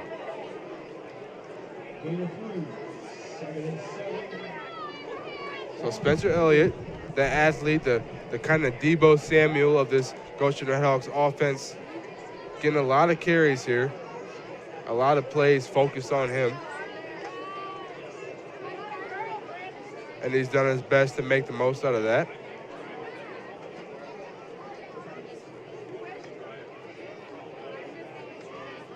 Diaz is going to drop back the pass, going to go ahead and just toss it over. And out on the right edge, he's going to get stuffed back for a loss. That was number 5, Clevinger, the sophomore, there on the reception. And they got back to the original line of scrimmage on that. You don't want to throw passes where you're losing yards like that. So 3rd and 10, back at the 25, as you said. Clock still rolling. Just hit the minute 40 mark. As once again, you can see yourself on your screen. Nice little feature we've now added with just a little bit of feedback. Diaz in some trouble, makes some guys miss, gets out, finds a guy, and it's such a missed opportunity. Elliott wide open, just heavily overthrown there. That would have been a huge play as he had some space to run for a little bit. Well, and he did a good job getting away from that pressure. It just, man, he made it out there. He had the right guy. He made the right read. He just got it too high. Honestly, it was pretty close. It was closer than maybe it looked from here on that replay there. But when you've got a guy that wide open on an island, you got to hit him. And that's not the first time that this has happened so far for the Red Hawks offense. Just a quick update. Lots of technical problems up here. It's warm. We got stuff shutting off, all sorts of things. We're hopefully back in action with everything. So stick with us so that we'll bring you a good football game here. Quick correction to be made by myself. I referred to Diaz as a senior. He's actually a junior. He started his sophomore season for the first time last year, and that 0-10 result for the Goshen Redhawks program. So he's a junior now. And we've got some time off, but we'll keep it here for the time being. We're seeing a lot, Mr. Rendell. But actually, we're going to go ahead and transfer over to some scores around the area. Isaiah, what do we got? Yeah, right now, before Isaiah goes in, we only got 2 scores for you. We got some more coming your way, but we got 2 NLC scores. What do we got? Say that again. I had you down. Sorry. Northridge and Northwood. Northridge is up 7-0. Plymouth and Wawazee. Plymouth up 7. They're tied 7-7. Love it. Yeah, Wawazee just scored to tie that up. So a couple big NLC games. We'll bring you updates throughout the night. Awesome. Thank you very much. Isaiah Eggleston. Always nice to have you on the broadcast. Low snap again on the punt. Punter's going to have to land on it, and that's going to be a turnover on downs. He's going to hop on it at the 5-yard line. Daniel, I don't know if Goshen could play any worse here so far in the first quarter. I know that they came in a big underdog, but I mean, that's 3 fumbles in the backfield, 1 for a touchdown. You got a fumble on a pitch that went back for a touchdown, and now you've got that one on the punt. And now the Cavemen have probably the best field position they could have hoped for here. They've got some room to work. They've gotten 2 touchdowns on defense, so you don't get much better than that. That's right. But as far as field position, they've had a great day for it. 48, 50, and now the 5-yard line. Yeah. Not what you want, Daniel. Not for Goshen, no, but for the Cavemen, I'm sure Keith Kinder is just very excited. But we both know Kinder pretty well. I'm sure he still, wants some things to get cleaned up. Make sure you're doing everything right. Snyder's going to keep it, and that one is going to be another Mishawaka touchdown. The Cavemen strike again. First play of the drive. Landon Snyder just gets out to the outside, walks it in. Yeah, you can see our field camera there with Grant Metzger. He followed Snyder right into the end zone as he just kind of leans his way in through a tackle, and the Cavemen take a commanding 33-0 lead. So the Cavemen obviously coming to this game knowing the records of both sides and trying to ignore that, but we see Goshen's program so far, they're trying to work their way up, and you can see it. It's noticeable that the culture that Mr. Joseph Aklinski's, that's a block point after, and that's not what you want. Brandon Plonsky trying to get his day going off to a better start than it has. Fortunately, results in a block PAT there. So well, that that's was no good, two in a row that he hasn't got to go in, but he's got more opportunities. That's right. He's got quite a few more. 33-0, still not a bad place to be for the Mishawaka Cavemen as they lead with 1:15 to go in this first quarter here on the Mishawaka Network.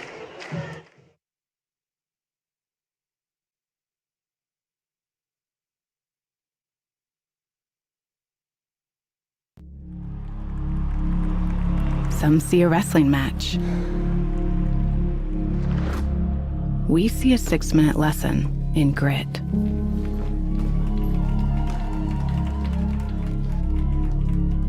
Some see a coach sending a runner home. We see a mentor guiding a student athlete into the future. Proud to keep education in front of athletics since 1903.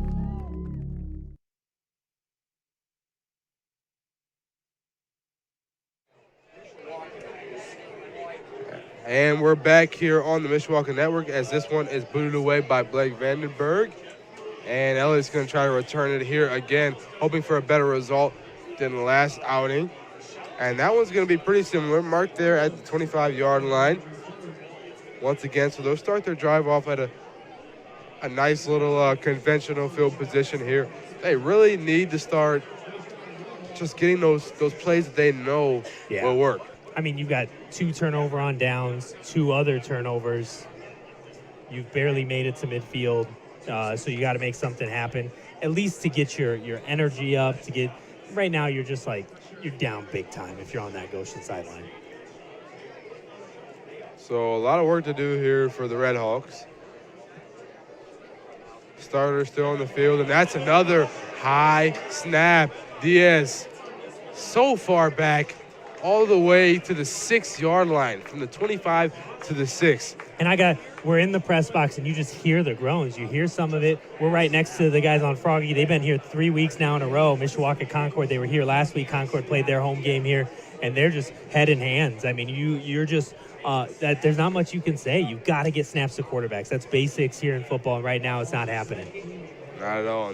They need to capitalize on the field position that they are getting initially and stop throwing it away. I mean, you lose 19 yards here. It's the complete opposite of what you want. Right. Diaz pump fakes, rolls out to his left, and overthrown pass again to Elliott. I'm sure he's a little frustrated there. He's been opening a good amount of times here. Yeah, so I don't know if he was open on that play, though. Well, there was a couple defenders there, but yeah, he has been open and just hasn't been able to get him thrown into a catchable direction.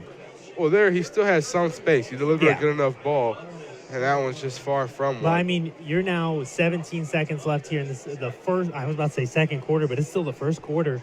You're down 33-0. It's 3rd and 29. It doesn't get much worse.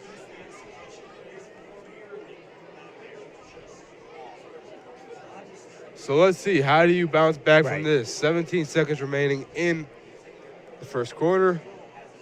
2 points away from a running clock, still in the first quarter of play. And as hit as he throws, that one is nowhere near being caught.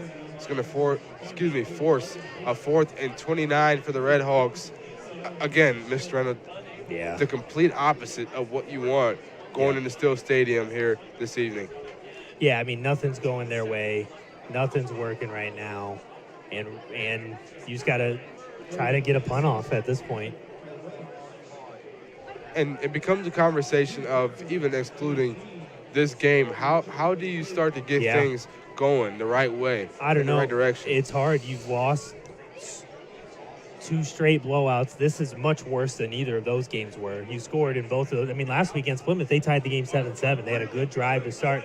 But, I mean, this has just been problem after problem, as that's almost blocked. And that's a line drive punt. That one's recovered. Fielded by Drew Ginner. He's going to take it back past the 30-yard line. That actually hit a caveman there on the play. That hit Amzie Roos on the foot. And so good job by Ginter getting a hold of that ball and making sure to not get a turnover. So good stuff there by Drew Ginter, the awareness. 3 seconds remaining in the first quarter. Could have been a big turnover there. Luckily, that awareness by the senior leader results in a nice field position here for the Cayman offense once again. Yeah, still the first quarter. They're going to run a play here, and we'll see what they do. Cavemen have just been nothing but dominant so far. Starters still in the game, wearing the maroon and white. And Snyder is going to hand that one up the middle, to Will Mason. Going to get a modest gain there for about 5. Will Mason was talking about how he was hoping to get some reps here, and he got it there. That's going to end the first quarter, as I think some players are trying to get in their head that there is a break between quarters. And there we go. We got it. Guys are going back to their own sidelines. Another 12 minutes left to play in this first half as the K-Men lead 33-0. They'll take over on the other side at the Goshen 27-yard line. We will be back with the result of that K-Men offensive drive here on the Mishawaka Network.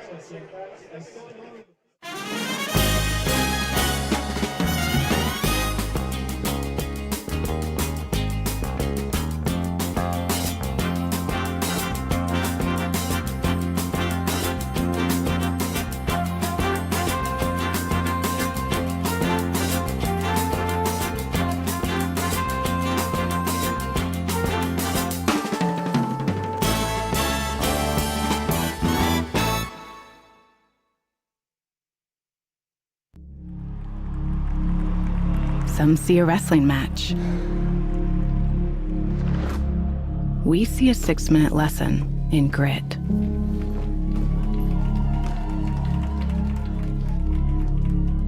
Some see a coach sending a runner home. We see a mentor guiding a student athlete into the future. Proud to keep education in front of athletics since 1903. Welcome back to the Mishawaka Network. Another fun addition here to the post-first quarter little treat here activity. Got 2 student athletes attempting field goals, and you got Mason Green nailing it. Snyder's got a pass there, and that's wide open. Corin Shepley is going to walk his way into the end zone. His first touchdown of his varsity football career as well. So him and Maddox Coonley get it done. We can't take a break. We can't do anything here without touchdowns being scored, as that was Corin Shepley getting that ball thrown to him for the touchdown from Landon Snyder. So now they came in the lead 39-0, hoping to get this point after to go here. And I mean, that's when we start entering the conversation of the mercy rule, the running clock. Yeah. After you get past that 35 mark. But it's got to be the second half. Right. And that one is also no good. Brandon Plonsky. It's so hard to judge from up here in the press box. It did look like it was to the uprights. It unfortunately was not. So no good there. Brandon Plonsky still looking for his first made point after. So it's all right, though. The K-Men defense will be taking the field here soon. Goshen Redhawks have a lot to respond to here. We see Ellie Adams with her attempt. And now what you want? No good. No good. But hey, just so you all know, she's a very good volleyball player. Keep that in mind. So we'll see the Goshen Redhawks coming onto the field here. Another offensive drive. Really need to get something going. Caveman defense looking to keep playing the way that they have been. We're seeing a lot of subs come in, a lot of guys. We're going to go ahead and take a quick break, be back shortly. Excuse me, actually, we're going to kick it off to Isaiah Eggleston with some scores around the area. St. Joe against South Bend Adams. St. Joe is up 14-0. And Plymouth against Wawasee. Plymouth is up 14-7. Quick update here, Isaiah, just as you were saying that. St. Joe actually got 7 more, 21-0 over South Bend Adams. Awesome, thank you very much, Isaiah. Elliott to field this one again, driving forward. Big hit there. He's going to be taken down around the 24-yard line. Yeah, huge hit. You're going to see it here on this replay. Amir Dean just flying in. He uses that speed and strength. Oof. Big, clean hit there. It's exactly what you want to see from him. So, 24-yard line is where the Goshen Redhawks offense will kick things off here in the second quarter.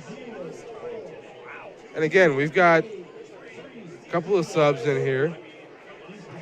Yeah, I mean, 39-0 is a really unbelievable score. If you're a fan at another game and you see that, you think maybe it was a miscalculation. Yeah, a typo on Twitter or something, but no, that's the score here. Caught by Elliott off the pass from Diaz. That one's going to be a short gain there, just past the 25. Yeah, really good tackle there by the Cavemen. So a gain of 3 there. Honestly, that's a good pass. I know it's 3 yards. It's not a big thing, but it's an out pattern. Those are hard passes to throw to the sidelines, especially to the far side. Good route there to get to the outside. A pretty strong arm to get it out there. Didn't break any tackles, but you get positive yards. You didn't fumble the ball, right? You get your 2nd and 7. And that's a big confidence booster, I think, for Diaz. Somebody who is, kind of had a little more misfires than he would like so far this evening. Diaz going to keep himself roll out to the right, looking for somebody, and he's got someone. Elliott making a man miss, drives forward past the 45. One of the most electric plays we've seen so far from the Redhawks. When he wanted the quick hitter there, but you saw him right here. You can see him kind of motion, hey, let's go deep, and there's kind of a wheel there, and a good job of getting that, a good broken tackle there, get a few extra yards and a Redhawk first down, but there's a flag on the far side of the field. Let's see who the call is here from the head official.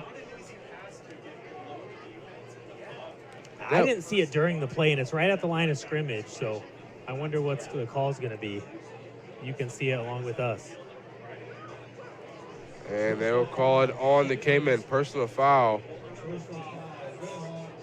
And it's going to be also a personal foul called on the Redhawks, so it will offset. They will offset each other, excuse me. So there will be no deductions to that gain there for the Redhawks, nor any lineage that would hurt the Cavemen. So we'll stick with the original line of scrimmage here. Yeah, so dead ball is it? Oh, Wildcat again, Daniel.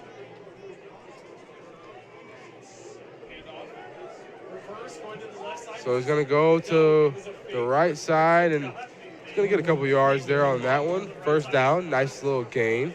Well, and that's sometimes it's the Cavemen. You don't know who has the ball, but that time it was Wildcat. It was a fake reverse. Elliott kept the ball, got some yards, and makes it a 2nd and short. And into Mishawaka territory.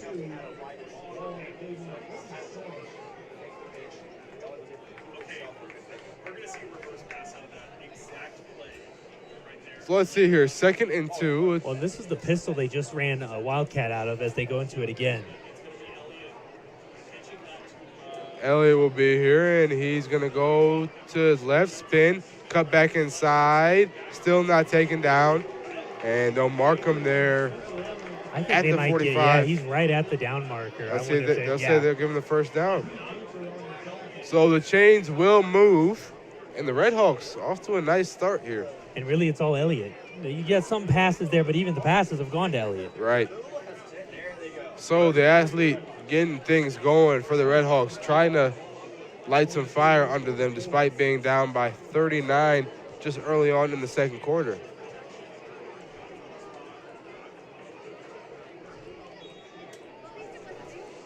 Still 9:53 in the second quarter. We'll get that on your screen here shortly. And some confusion here. Let's see. Listen, I call for something and it gets done. What a dream. Awesome. Okay. I'm not sure what's happening. We're down to 0 on the play clock. Right. Trying to figure this out here. No signal from the officials. Well, they're going to let them run it. They'll run the play here, and that one is tossed over to the right side. Number 22, the receiver for the Red Hawks. Drew Ginter on the tackle there, and that's Jackson Miller, the senior, getting it done there. Yeah, and we're going to see a lot of numbers we're not sure of, so stick with us as we'll make this happen.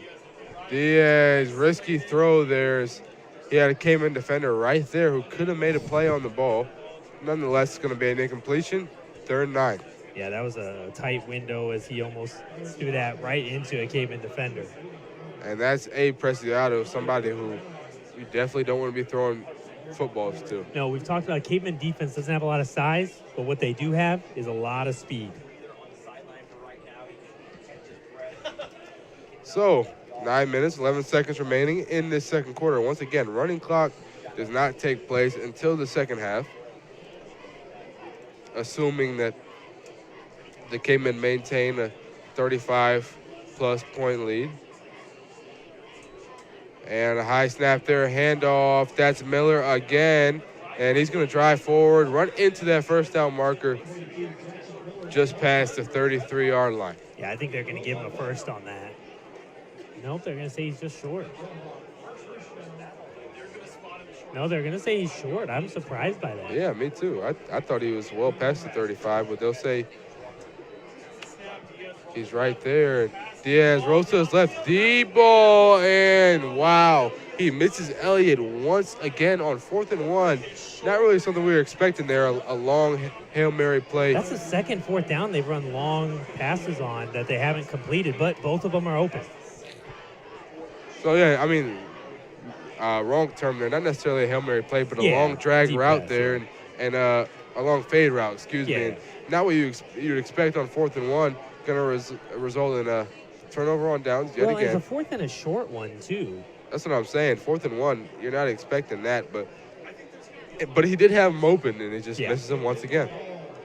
Again, would have been a huge play there, a breach in the Cayman defense, and Elliott and Diaz just can't connect. All right, Isaiah Eggleston, do you got any score updates for us from around the area? Yes, I do. Concord and Warsaw. Concord up 3-0. Plymouth and Wawasee, they're tied right now, 14-14. Yeah, big game for Plymouth and Wawasee. Wawasee, again, running that triple option offense, tied it up 14-14. And obviously, we finally got our first score update. Going in the second quarter, Concord leads Warsaw 3-0. Concord's kicker's got a leg. Last week against Northridge, every kick was a touchback. Wow. Isaiah, props to you. Well, you said you got score updates. A lot of swag there. Nice to see it. We got timeout there, Cavemen. So we'll take a break here, and as will we. 8:48 remaining here. Excuse me, they're going to mark it at 8:50. They'll put 2 seconds on the clock on the scoreboard. 39-0 is your score in favor of the Cavemen here at Still Stadium on the Mishawaka Network. Forte Waterproofing is celebrating over 60 years of satisfied customers. Experience, innovation,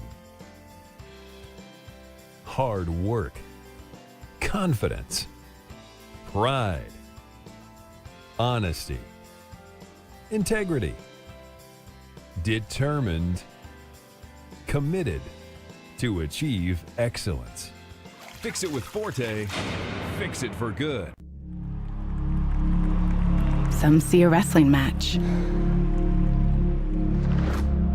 We see a 6-minute lesson in grit.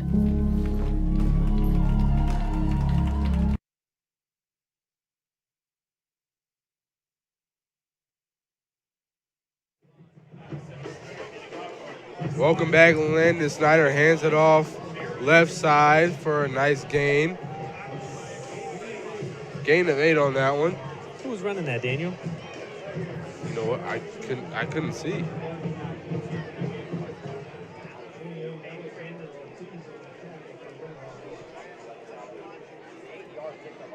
Going to go ahead and assume it was Kane O'Neal based on the run. Excuse me, never mind. It was Will Mason on the run there. Nice job by Will.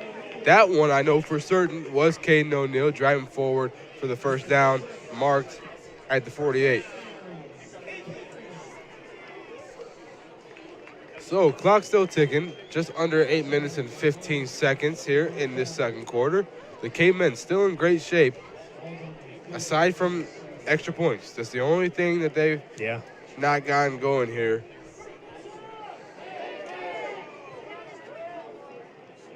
Well, they're going to run time, I'm sure, try to score again.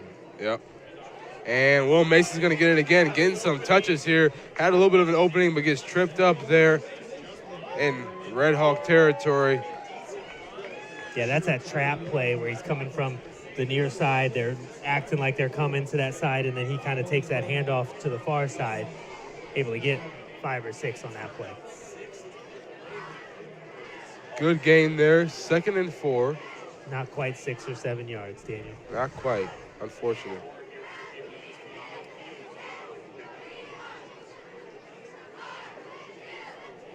Here's the formation here, and gonna hand it off up the middle to Kane O'Neal. And he's gonna get the first down there. Big gain there for the Cavemen. And this is the methodical drive you wanted. You run the clock, you try to score, go into halftime here at homecoming with a big lead.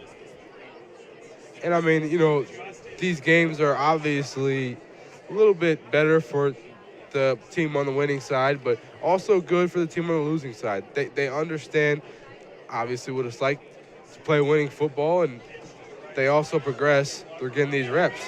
Will Mason got some room, dancing his way past the 30-yard line, knocking on the door of the red zone here. Will Mason, I'm sure he's very happy to get those reps. Yeah, those halfbacks don't get a lot of touches, so when you get in a game like this, you try to, get them some touches, help them feel good, right? Yeah, and I mean, Will Mason, he's somebody who is... He's a character. I'm sure very fun to be around in the locker room. And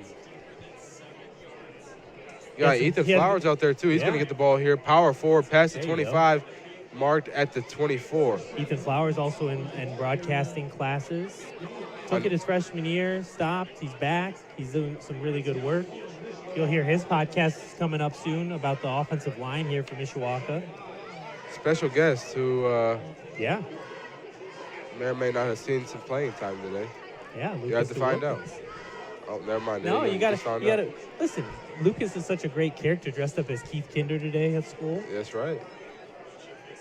And going to drop back the pass. Finds Will Mason, trying to find his way into the end zone. He's short.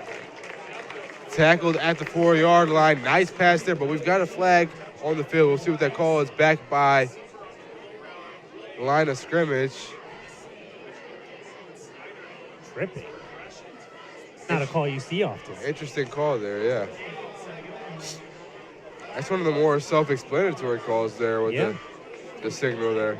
If you asked anybody what that was called, you would say that's tripping. Yeah.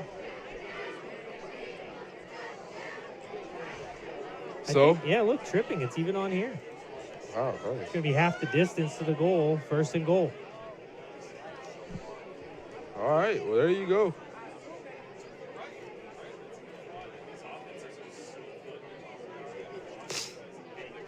.542 remaining here.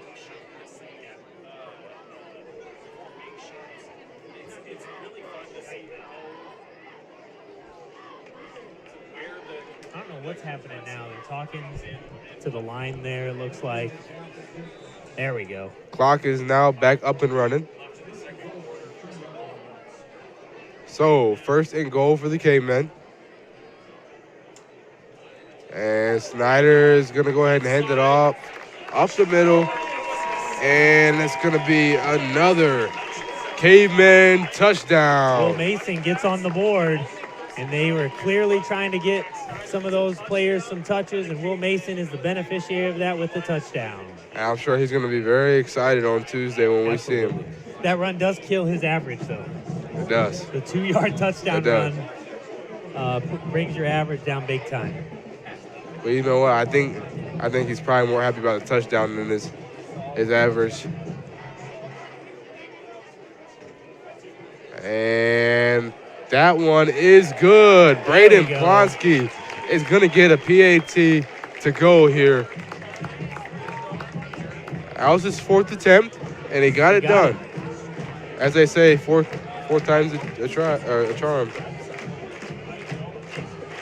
We're going to go ahead and take a break here.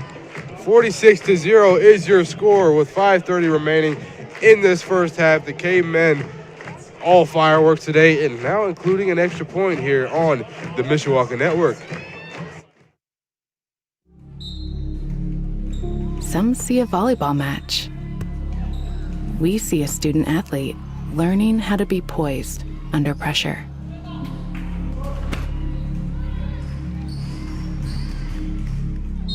Some see a high school football stadium. We see the one place where the whole community comes together. Proud to keep education in front of athletics since 1903.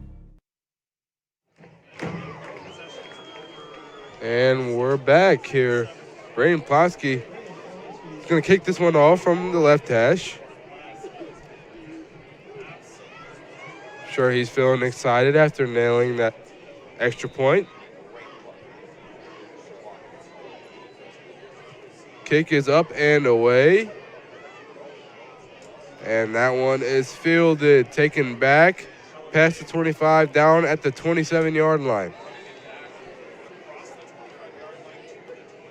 Nice return there by number 25 of Goshen. See if we can find that name there. And not one on the roster that I'm seeing so far. Yeah, I don't see a 25 there. Interesting. He will be referred to as number 25 for the. Not our favorite thing to do. That's right, but. So the Goshen Redhawks, 5:24 remaining here. The Cavemen leading them by 46. They are still scoreless. We got some big score updates coming your way here shortly. Isaiah's ready for those, so we'll get those to you in just a second. Fakes the handoff there. Diaz is going to go to his right, and it's going to be thrown out of bounds. So, Isaiah Eggleston, what are those score updates from around the area? We got St. Joe and South Bend Adams. St. Joe is up 28-0. Washington and Riley. Riley's up 7-0. Elkhart and New Prairie. Elkhart's up 7-0. Concord and Warsaw. Concord's up 10-7. Halftime in Northridge and Northwood. 7-0. Northridge. Plymouth and Wawasee still tied at 14. Awesome. Thanks, Isaiah. Nice little short gain there for the Redhawks. Wrapped up pretty early on there. It's going to force 3rd down and long after the gain of 1. Yeah, somehow they're giving him 2 on that, but he gets to the 30, but it's going to be 3rd and long yet again. Interesting. They give him 2 yards there. So 3rd and 8. Mason Fostertoth there on the tackle, number 39 for the Cavemen, getting some reps here.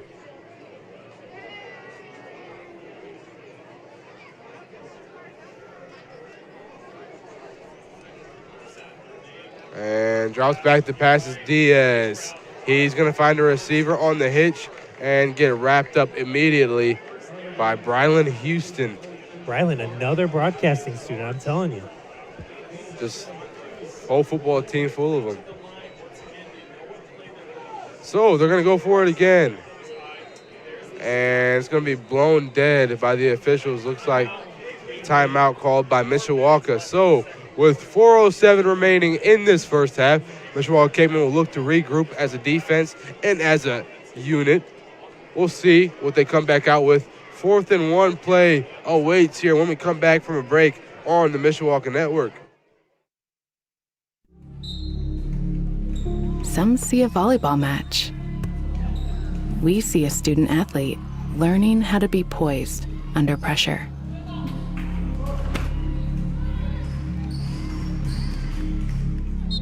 Some see a high school football stadium. We see the one place where the whole community comes together. Proud to keep education in front of athletics since 1903.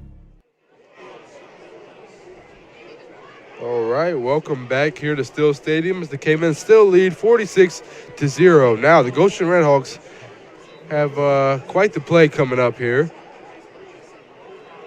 Yeah, 4th and short again. They haven't had a lot of success on 4th down. I think they've only got 1 to go, but this looks like they might finally run it. Let's see. Yeah, Wildcat formation almost wrapped up in the backfield by Camden Putz. Try Drew Ginner. Mishawaka defense stands tall with 4 minutes remaining. Another turnover on downs for this Red Hawk offense. Not what you want at all, but the K-Men get the ball back here in enemy territory. Yeah, I mean, just another blown-up play, and that was Cam Putz just blowing it up, and then the rest of the team getting there. And this has got to be, if you're the K-Men coaching staff, the best-case scenario of any game you could have had this year. 100%.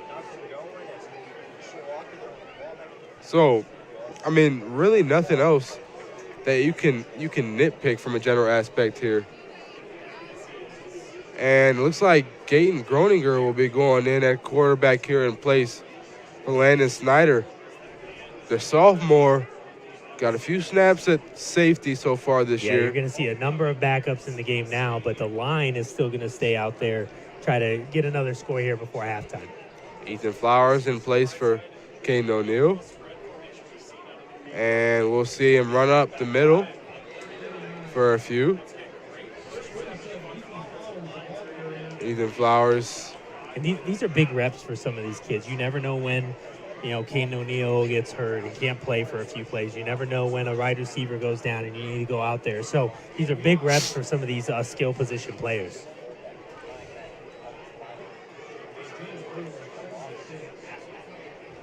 Second and 5, just under 3:30 remaining in the first half. Clock is still rolling after the Ethan Flowers carry. And we'll see another one. Ethan Flowers going to power forward. Not as much of a gain there. Maybe got 1 on the attempt. Gets him to the... He got 3 on that. I mean, it's now 3rd and 2. I mean, you're looking at those are the runs you want, right? When you're the fullback, you want 3. He got 4 yards on that play. He just hit a guy and just carried him. Gets all the way down to the 25. I thought he was taken down seconds after crossing the line of scrimmage. My mistake. Well, I think he got hit there. Yeah, if definitely. You can lean it forward, he's a strong kid. He's holding on to that ball, and he gets a few yards and puts you in the perfect situation in this offense. Great carry by Flowers there. And he'll get another one, and he's going to go for quite a few, get himself to the 15, going to get the first down and more. Big gain of 9 as we go under 2 minutes and 40 seconds remaining in this first half. And what an eventful one it has been for this K-Men football team here on both sides of the ball, actually in all 3 phases.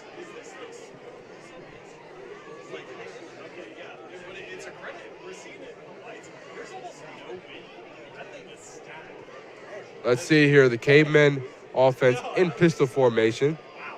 Gain Groninger under center.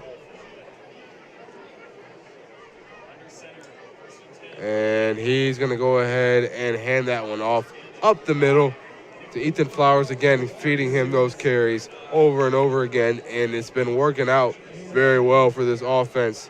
Another big gain. 2nd and 3. We got a little bit of a situation here. There is some smoke. One of the lights in the stadium has a little smoke coming from it currently, so they're monitoring it. If the fire department is here, and they are going to let us know if we need to clear out. Yeah, I'm starting to smell it. Yeah. Well, you can see it across the way a little bit. I don't know if one of the cameras might be able to get it here on a break. Deep into the red zone, the K-Men offense at the 10. And Gaten Groninger is going to keep it himself, walk it into the end zone. The sophomore getting some action in the end zone area. He's going to get it done. Gaten Groninger, somebody who will probably fill the shoes of Landon Snyder once he graduates. So finding his way into the end zone there. Nice fake. And there. Yeah, there you can see that kind of haze, that smoke. Lots of bugs, too. So we'll see what's going on here. We're getting ready for homecoming here at halftime, and a big blowout here right now, Cavemen up 52-0. See if they can make it 53. Point after. Attempt is up. And good. That's Blake Vandenberg getting that one done there. So now 53-0. That's quite the score for the Cavemen. Definitely some smiles, I'm sure, walking into that locker room. 1:17 remaining here in the first half. We're going to take a break here and come back with maybe some score updates from Isaiah Eggleston here on the Mishawaka Network.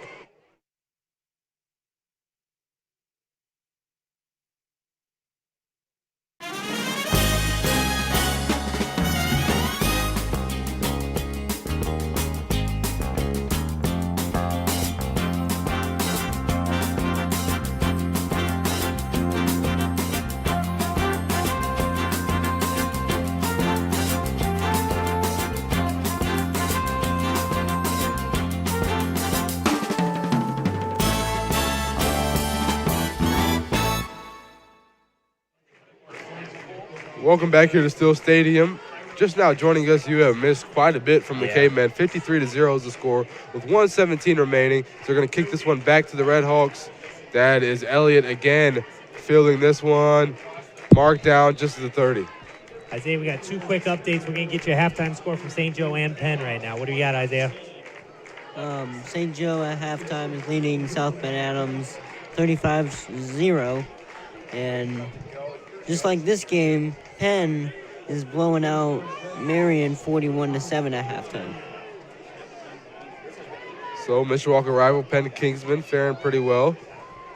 Yeah, lots of blowouts tonight. We talked about some of the key games. Northridge Northwood's a close 1-7-0 at halftime. Concord with a 3-point lead last we checked against Warsaw.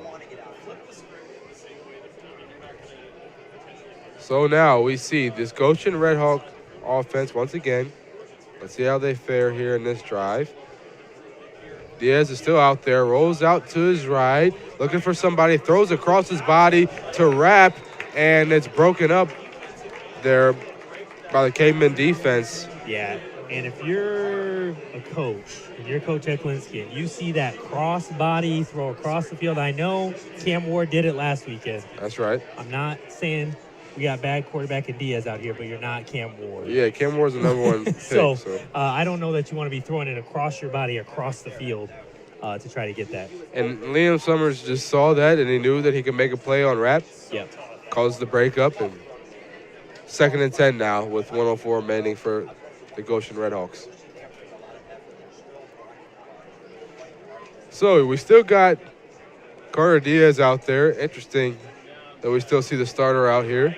He's going to throw one deep, Rapp, and that's almost caught. But that one's broken up there near the 30-yard line. Yeah, that might be the best pass that he's throwing all day. Right on the money, but good defense by the Cavemen. As you can see, the ball just getting in there. Good defense, just knocking that away as the Cavemen. I mean, that's a good-looking pass. Yeah, Rapp almost made that grab. And I don't know that it's a bad, like, he almost had it, right? Yeah. I don't know if it's a bad play by the receiver either. No. It's just the defender getting your hand in there. That's just a great play by the defense. Under a minute now remaining in the first half, and then we'll have homecoming festivities. The king and queen, prince and princess will be crowned moments from now. You'll hear Mike Bresky on that call of homecoming. Diaz rolls out, got pressure. Right side, he's going to have to run that himself, get a few walks out of the 35-yard line. Yeah, and I think good job. He got the yards he wanted. He could have got a few more, but doesn't want to take those hits. Gets about 4th and 6 maybe. Yeah, they'll call it a 4-yard gain here. 4th and 6, 49 remaining. Well, and I mean, I think you go for it. You're down 53-0, 49 seconds left. Why not get some more offensive reps? Mr. Chamberlain up here getting ready for the band. He'll be happy to know. Isaiah, pregame said favorite instrument, trombone. There you go. That's what I heard. He gave us the information, the inside details. He just likes the slide of it all. And this one will be punted away instead. Offense will not stay on the field, and it's going to go out of bounds at the 36. There's very little chance you'll see many Caveman starters in the game here. Yeah, I highly doubt it. Just a little over 40 seconds to go. Where are they spotting this? At the 40? Looks like, yeah, 38-yard line.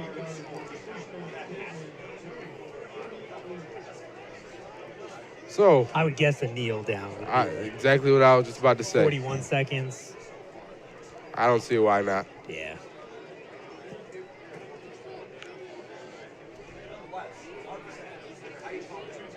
So the Cavemen, again, you go in and you always get the updates from the coaches and things you want to change, adjustments you want to make. And I believe they'll probably go in and say, starters, great job. Right. You're done for the day. Let's move on to the guys coming up. Yeah, Ethan Flowers going deep in the backfield there. That shows you, I know it's not the end of the game, but that's that victory formation. Let's kneel it out. Let's get to halftime. Get some of these JV players in the game. And the play clock hits 0.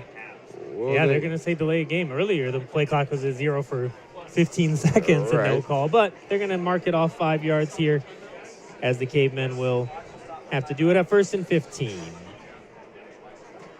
And I don't think anybody's too upset about that call. Yeah, let's call. just nail it.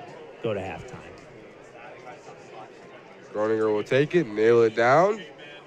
Just for the first half, just trying to run this into halftime. Take the possession.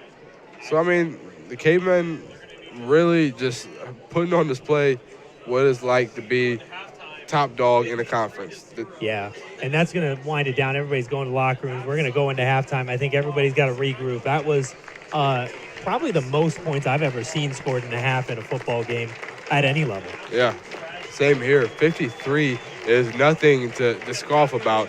That's quite the showing there on all 3 phases. Mishawaka Cavemen football team there. Again, 53-0. Homecoming festivities coming up as well as the band and more. Some band and homecoming festivities being intertwined a little bit. Yeah, too. We're going to be starting with homecoming. Mike Bresky's going to announce that. Caleb Chamberlain's going to get the band after that. Dance team's still going to perform. Lots going on at halftime here, so we're going to hit that quickly. And then we'll be back to bring you the second half here from the Mishawaka Network.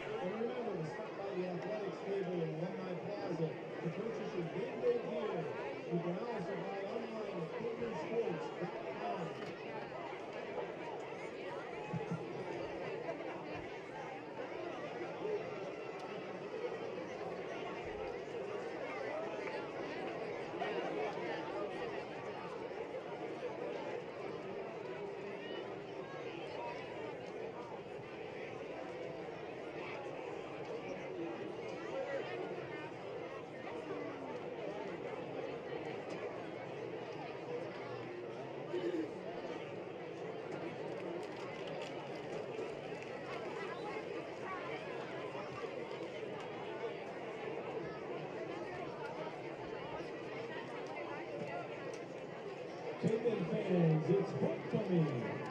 Let's introduce the fourth freshman, Kelly Bennett and Tony Carter Wortham. Jesse Brew and John Ortiz.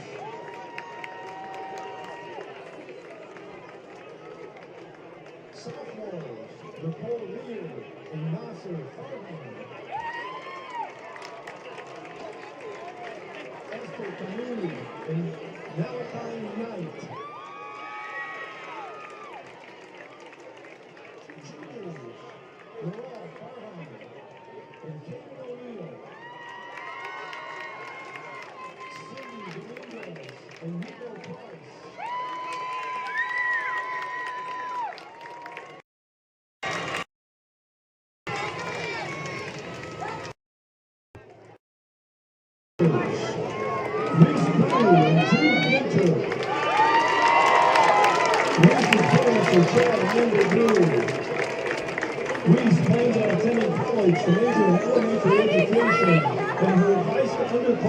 Is enjoy everything while it lasts because it goes by quick. Drew Ginter. Parents, Aaron and Garrett. Plans after high school, college. Best advice to underclassmen, turn in your work on time and pay attention in class.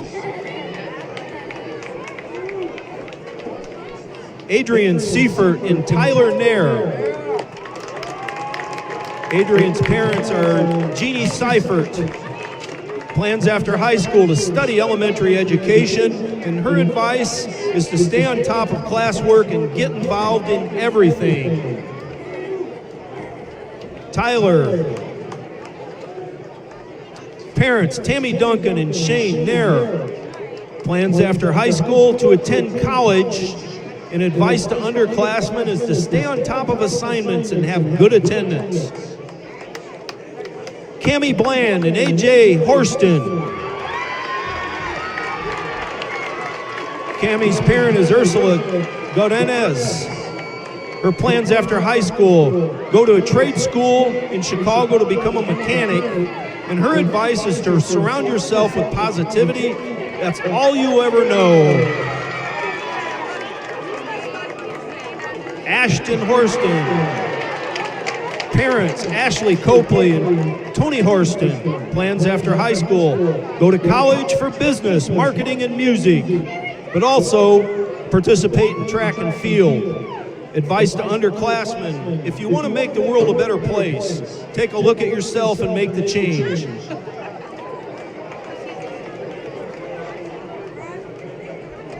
Anna Yoder and Dylan Stevenson.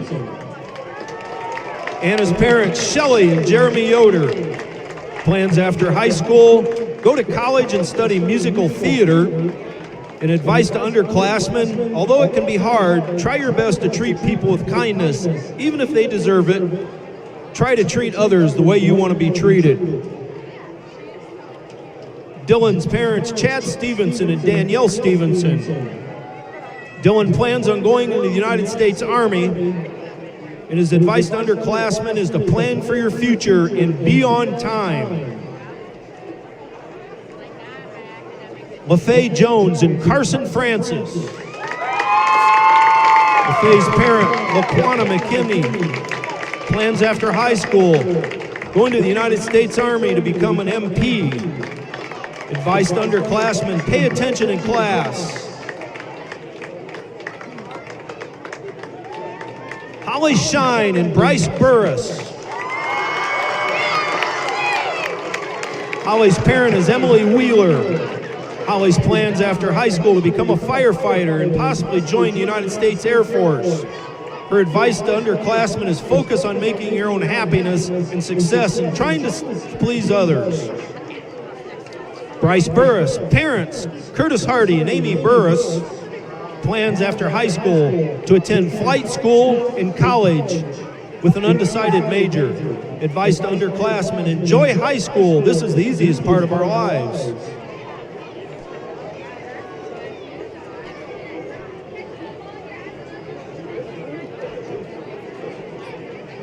And your 2025 homecoming Queen and King, Cammie Bland, AJ Horston.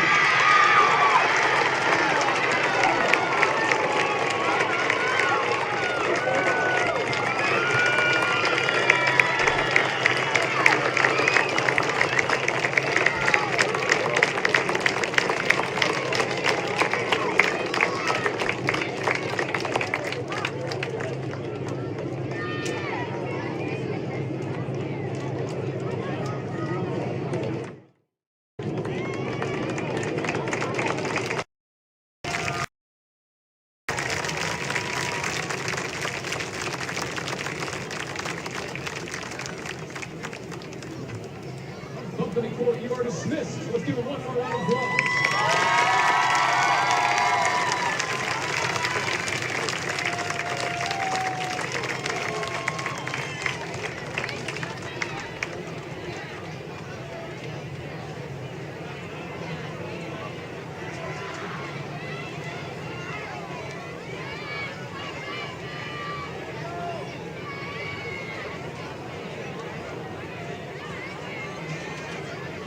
Next up, we have the Mishawaka High School Marching Cavemen.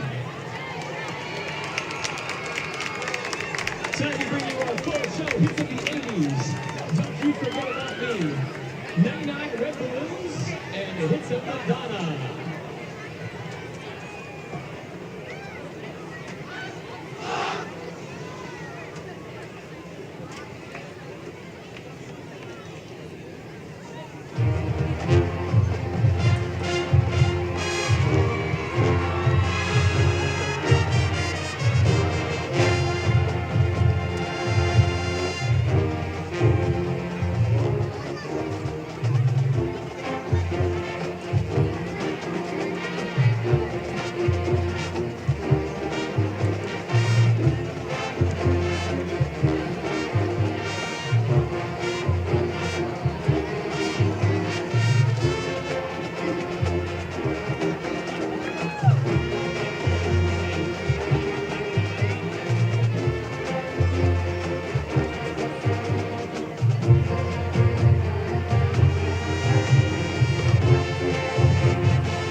Next up, please welcome the Mishawaka dance team.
Mishawaka dance team.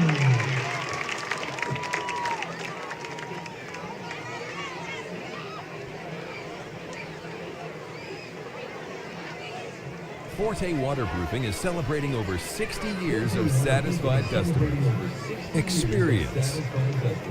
Innovation. Hard work. Confidence. Pride. Honesty. Integrity. Determined. Committed to achieve excellence. Fix it with Forte. Fix it for good. Fix it with Forte. Fix it for good.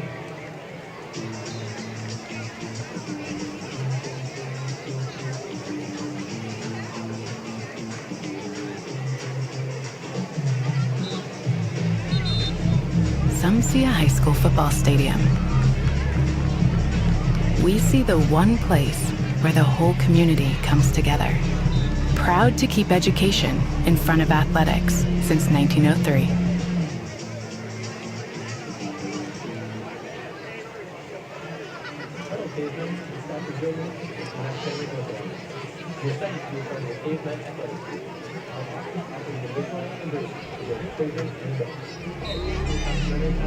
Some see a volleyball match. We see a student athlete learning how to be poised under pressure.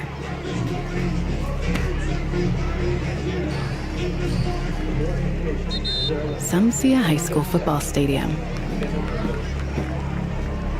We see the one place where the whole community comes together. Proud to keep education in front of athletics since 1903. Some see a coach sending a runner home.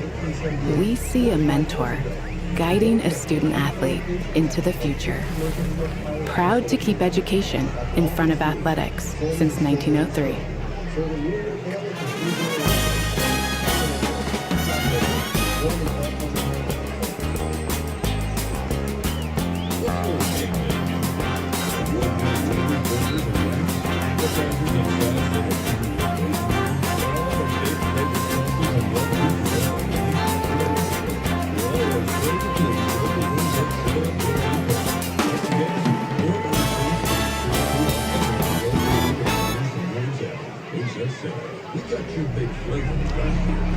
Some see a wrestling match.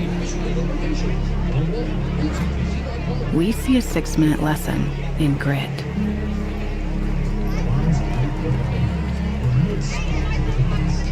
Some see a coach sending a runner home. We see a mentor guiding a student athlete into the future. Proud to keep education in front of athletics since 1903.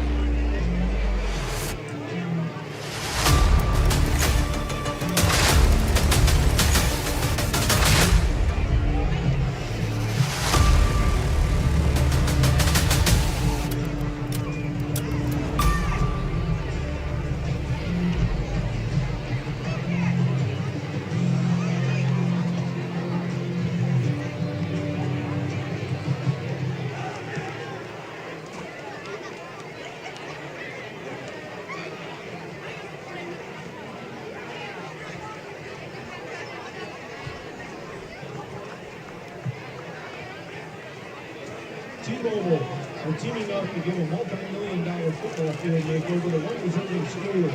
We can boost our school's chance to win by posting on social media. Make sure you tag Mishawaka_athletics, T-Mobile, and use hashtag FN5GL and hashtag sweepstakes. It takes a village to pull off fun football games. Thank you to our volunteers for making it happen this evening. And thank you to Chick-fil-A for providing to feed our workers. We've also...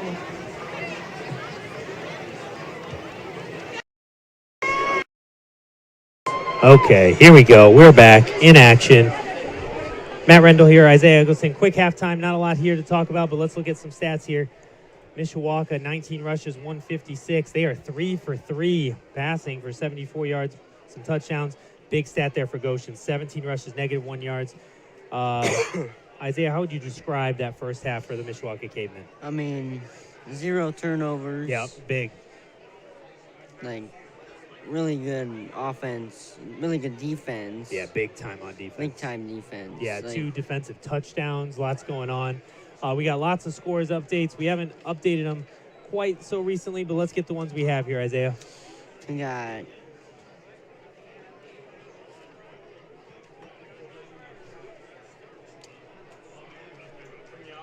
halftime, St. Joe against South Bend Adams, 35-0 St. Joe. Washington at Riley. Riley leading 26-0. At halftime, Penn leading against Marion. Hey, we got to take... Elkhart leading New Prairie 14-7. At halftime, Concord leading Warsaw 17-7. Halftime at Northridge, Northwood, still 7-0. Halftime at Plymouth and Wabasee, still tied at 14. Thanks, Isaiah. Daniel, you're back with us here. Kickoff underway, lots of new faces. We're going to do the best we can, right, Daniel? That's right. There we go. As you can see, clock's already running. We're already under the 11:30 mark. Return all the way to the 33. Dayton Groninger still the QB for the K-Men right now. And Ethan Flowers, big part of this offense as well now with his presence running forward for a nice gain to the 40. So as you said, we're going to see a lot of different guys come in. So 2nd and 4 after the 6-yard gain. Yeah, we got that running clock here as the Cavemen have a lot of backups in. Groninger is going to keep it himself and get knocked back for a loss of 1 there. They gave him a yard on that. No way. Yeah, they put him up at the 40. Forward progress, they'll say. Yeah, he must have started forward and then got thrown backwards. I was surprised by that as well. So now 3rd and 3 from the 40. Once again, time's going to fly by here with the running clock. Already 10:15 only remaining in the 3rd quarter. So again, 3rd and 3. Motion. Handoff. Flowers up the middle, and he gets a nice gain just short of the midfield stripe. Yeah, that's a good run by Flowers. And again, these are hard games to call for us. These are hard games to play as both teams are kind of mismatched currently. But it's good for these 2nd, maybe in some cases 3rd string, on the depth chart, get some touches, show that they can have some confidence against still some of the starters from Goshen.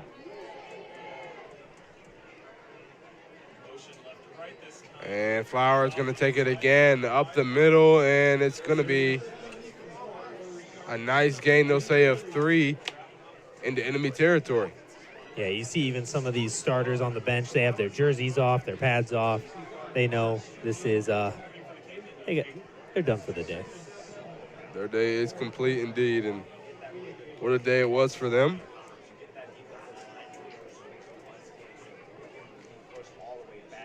Breaking the huddle, Gain Groninger under center again. Ethan Flowers hungry for some more reps. And he'll get one there. Yeah, I think these refs might swallow the whistle a little bit. That looked like a false start. false start there on the Cavemen, but they're going to let that run. Is that Johnny Hemmer running off the field? I believe that is number 18, Johnny Hemmer. What a kid, interesting character. Absolutely. So now 3rd and 3 once again, now from the Goshen 44.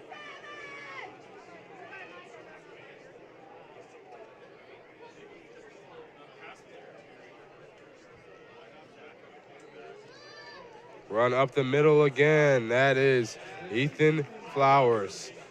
Storms past the 40-yard line for a 1st down. Chains will move after the 5-yard gain. So the Cavemen looking to probably keep feeding the ball to Ethan Flowers, somebody who will hopefully get some more involvement as the season progresses, certainly by next year. Maybe at the halfback position, as both Will Mason and Carson Francis will be graduated. And Flowers again up the middle. This time he doesn't fare so well. Just a gain of 2 on that one. Johnny Hemmer running back and forth, the cardio king of the evening, going from sideline to field, back and forth. That's what happens a lot at that wideout spot.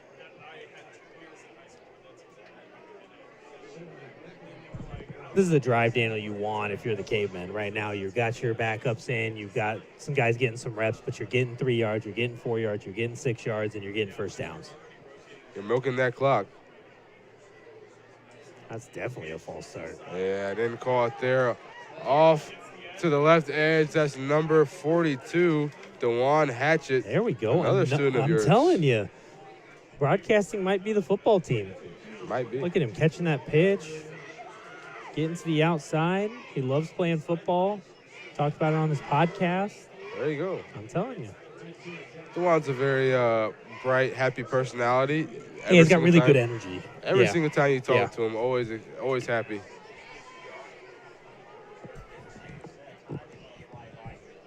Groninger again going to be under center here for the Cavemen as they lie at the 32-yard line. And that's another handoff up the middle. That's Ethan Flowers. Another first down. Just past the 25. In fact, they'll mark him there. Nice gain of 7 there. Ethan Flowers going to rack up those yards and get his yards per game total skyrocketing in a little bit, of course.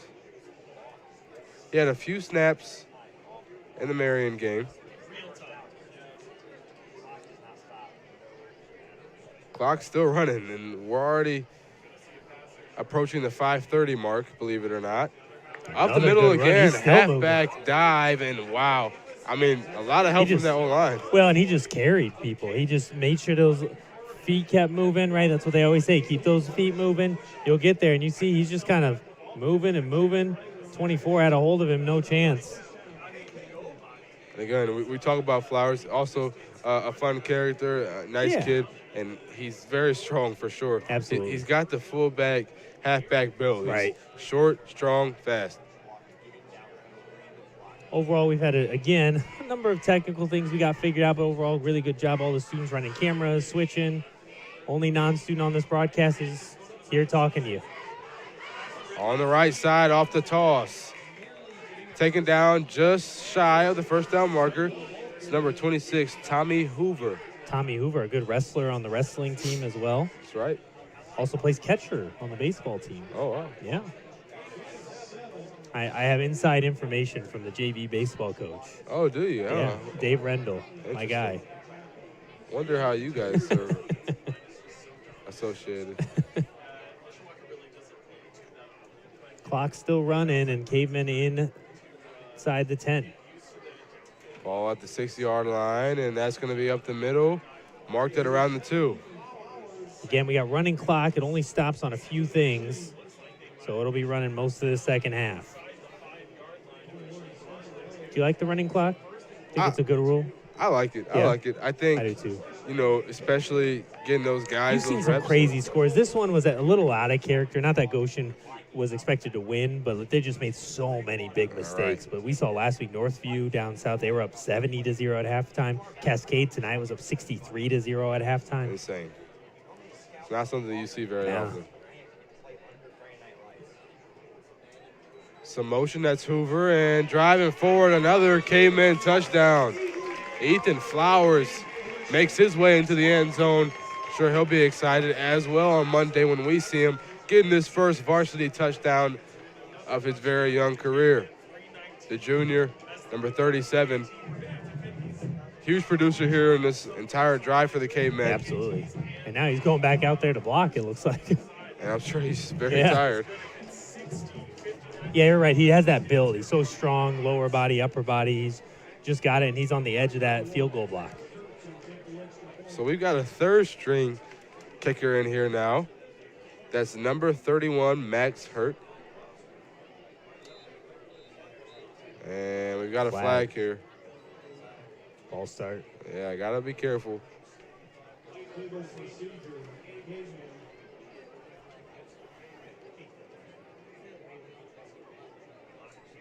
It does happen, but and obviously the consequences aren't as severe. But with this being a third-string kicker, you don't really want to lose those 5 yards. Right. Yeah, who's kicking now? Who'd you say? Max Hurt. Wow. Primarily a punter and a linebacker for the JV squad. Now he's got a longer one. This would be a good rep for him, and wow, that is... Caught. Oh, they can't return it, though. That's a little bit of a bizarre play, what we just witnessed there. Coach Kinder turned and talked to Coach McCool, the special teams coach, saying, what happened there?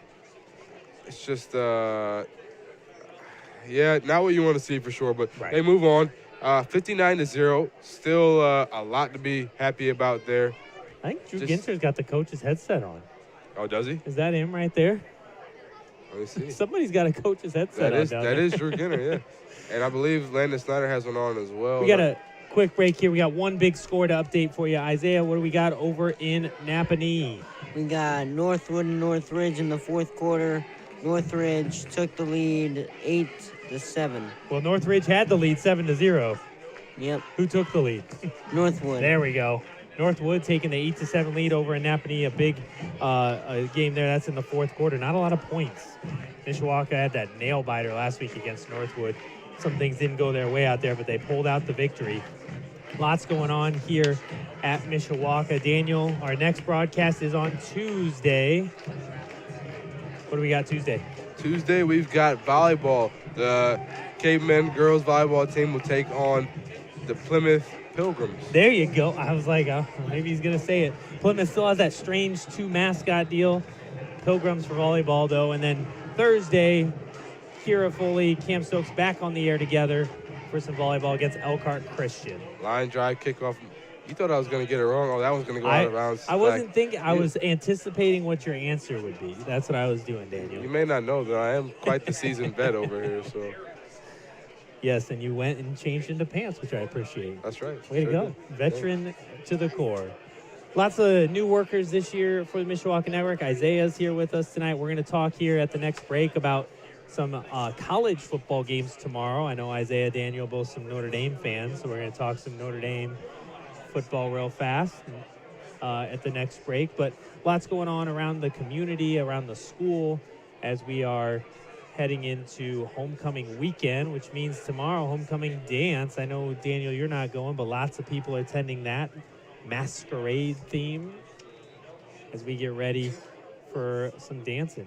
I do like a good dance. I went to a wedding last weekend, got to cut a rug, you know. Yeah. You're a big dancer guy? At weddings, for sure. Diaz, nice little pass there. Just short of the 40. And those little short passes, again, not going to help you very much now, but it's still good for that confidence. You got Colton Rapp, one of the best receivers on your squad, getting that one there. And that's a great pass. It's right on the money. It's on time. It's on target, right? Timing has been their biggest problem today. You missed some throws, but the timing's just been so off. You're missing snaps. You're doing something. It messes the rest of your game up, right? You get into a bad rut, you can't get out of it. Now, just about 45 seconds remaining in the third.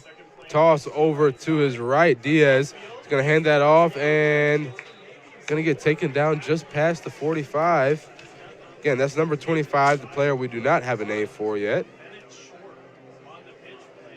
Yeah, I don't see any 25s. No 25s. Sorry about that. Yeah, again, like you said earlier, not our favorite. We would like to have names for every player, It but happens. it does happen. See if they run another play here. Yeah, that clock's running down. We're going to try to update some big scores here at the break as we get ready for the fourth quarter. They're going to run one. They're going to need to get this snap off soon. And they will get it off in time. Hand off up the middle, and he's taken down in enemy territory. That was Clevinger, number 5 of the Red Hawks. They'll mark him at the K-Men 46. Now, we've got the quarter break. Do we have any score updates? Not right now. We're going to take a break. We'll come back. We'll talk about some college football and see if we got any updates. Awesome. Score 59-0. We'll be back for the start of the fourth quarter here on the Mishawaka Network. Some see a volleyball match. We see a student athlete learning how to be poised under pressure.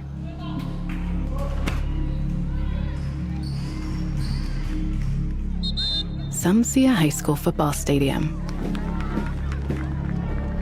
We see the one place where the whole community comes together.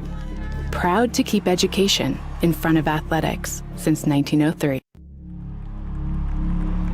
Some see a wrestling match. We see a 6-minute lesson.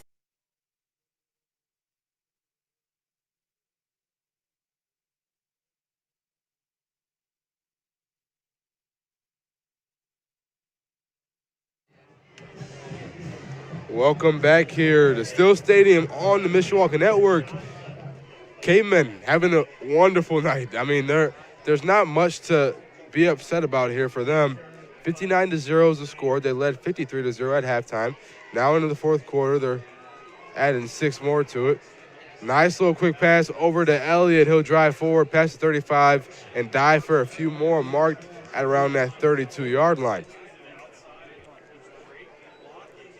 Good blocking there by the Red Hawks there. And look at that. We've got Drew Ginner calling out plays, telling the defense what to do out there. That's always fun, I'm sure. I'm telling you. Camden Putz has got a headset on as well.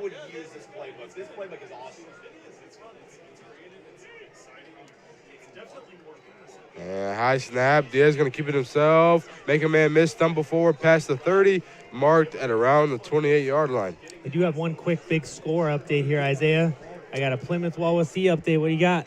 Plymouth leading 21-14 over Wawasee. Yeah, big game. Plymouth 2-0 in the NLC. I know they aren't one of the big kind of three powerhouses we've talked about all season, but to go to 3-0, I know you've played kind of the bottom teams, but you're winning games. That's right. Got to win the games you schedule. That is right. It's the IU football mantra. Yep. I'm excited for the IU basketball schedule, though. Some big games on there. Yeah, that's going to be huge. Diaz pass. The reception is good, but completely wrapped up. That's Elliott there. Gets just past the 25, but. Yeah, that looked like 27, Isaac Brown on the tackle. And excuse me, that's the wrong team. 27 is Aiden Alston on the tackle. The sidelines was pumped about that. Yeah. And why not? You know, the receiver makes the catch, but he's met right away by a Cayman defender. That's what you want. All right, Goshen, 10 minutes remaining here. 5 yards shy of entering the red zone. Two running backs to his right, and he's going to pitch it over to Elliott. Stutter step, cuts back, makes another man miss, another man miss, another man miss. He's got some room, open space, and that's a touchdown for the Goshen Redhawks. They finally put themselves on the scoreboard. That is Spencer Elliott getting it done there. And that's good for him. He's clearly one of their best players, great athlete. He's had some good plays, but Daniel, there's a flag. Ah, man. That's tough. I mean, I don't know how you. Listen, they're coming back. I don't know why you're throwing that flag. Now, okay. You got to do your job. I get it. You want to call the game fair, yeah, but at the same time, this is a team that's down by almost 60 points. As they're marking off that penalty, big update over from Warsaw. Isaiah, what do we got in Warsaw? Concord leading 24-7 over Warsaw. 24-7 lead for the Concord Minutemen over at Warsaw. So that win for the Cavemen over Concord, huge right now. And the Concord's back here next week. That's right. I'll be here running the board and some cameras for the Concord home game at Steel Stadium. They hung up a sign that said, "Welcome to Jake Field," put the goalpost things on the poles that said Concord. No way. Yeah. Diaz drops back to pass, rolls out to his left, sees nobody, trying to find anybody, goes back the other way, turns the whole field around, and he's going to find some open space, got room, and he will duck down just shy of the 20-yard line. What an exciting play, though. I mean, you're back and forth across the field, lots of things going on. It's pretty fun. Yeah, if you're able to reverse that field around, I'm sure that's got to be a good feeling as a ball carrier. To be able to flip the field like that, yeah. Man. And as, you know, Coach Eklinski said, they've got a lot of young players that have played a lot of varsity snaps, and so he feels good about some opportunities. Big tackle there by the defense. That's number 31. Again, Max Hurt. He's the guy who had the kind of awkward point after attempt there. Yeah. But gets the tackle there, redeems himself a little bit. And the player coaches on the sideline are happy about that. They're calling the plays currently. Looks like they're having a good time, which is nice. And I'm sure. And they've had so many close games. That's This is kind of some relief. I'm sure that Drew Ginner and Camden Putz are kind of relieved that touchdown got called back. They were probably the only ones in the whole stadium. They were like, yes, good, throw the flag. Yeah, my mom watches, and she's always rooting for the underdog to score some points. She says, that's too bad, things like that. Quick update from Napanee. Isaiah, what do we got over at Northwood? We got Northwood and Northridge. Northwood leading Northridge 15-7. Love it. Northwood takes the lead, makes it even bigger. Thank you, Isaiah. And a run up the middle for 2 or 3. And now we're just at a point where we're running some clock, kind of moving this thing along. And big thing here, I'm not sure if this is the first time in Mishawaka history, but I'm going to go ahead and say it's the first time in a long time. We've got the one and only female football player for the Cavemen on the field right now. Oh, really? Blocking on the O-line. Number 58. Number 58. That's Hope. Let's see what her last name is. I know it's Hope. See, Gaten Groninger goes off to his right. Gonna stroll his way out of bounds just past the 35 at around the 37. Number 58, that name is Hope Spittles is what we'll say. Spittles. You can see right there, she's on that line. That's a really exciting thing, and often you see these stories about some of these girls playing high school football and they're kickers or things like that, but on the offensive line, it's a big deal. That's a big deal.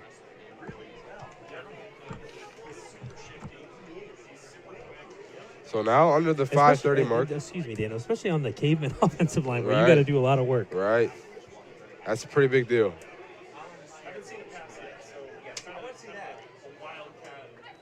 And that's a pitch over to Hatchett.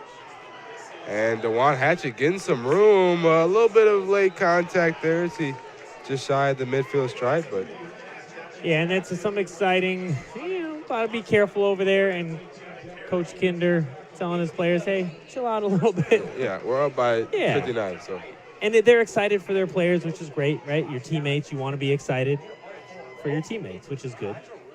Maddox Coonley, he's got a headset on. He's calling plays, and so does Walker Hahn. They don't get that opportunity very often. That's got to be fun for them. Yeah. We're going to have a little short post-game show here today after the game, give you some last updates on some other scores. Run up the middle inside, and it's a good game. Gain a 6 there.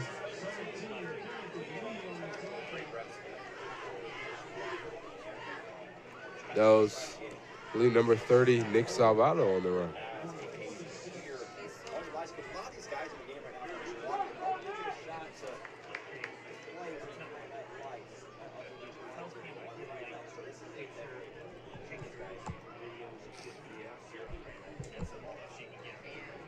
Pitch outside left, number 48. That first down and maybe a little bit more. Gonna gain about 10 there, I believe. That was Colin Merchant, a good friend of mine. Way to go, Colin. There we Sophomore. go. Everybody getting some reps out here. That's exciting.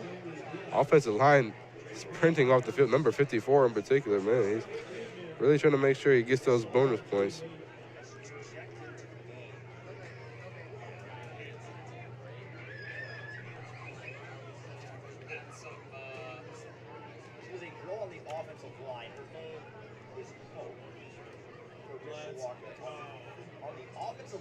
And that's a pitch outside right. And diving forward. Let's see if they got him to the 45 or not. That is number 12, Laco Ortega. We got an injury on the field, so that's one of the few things that'll stop the clock here. 2:48. Isaiah, we got a quick update from Elkhart, New Prairie. What'd you find out? Elkhart is leading New Prairie 28-21. Close game there. We weren't sure that it was going to be very close. New Prairie's had a little bit of a down year, but right now Elkhart leads by only 7.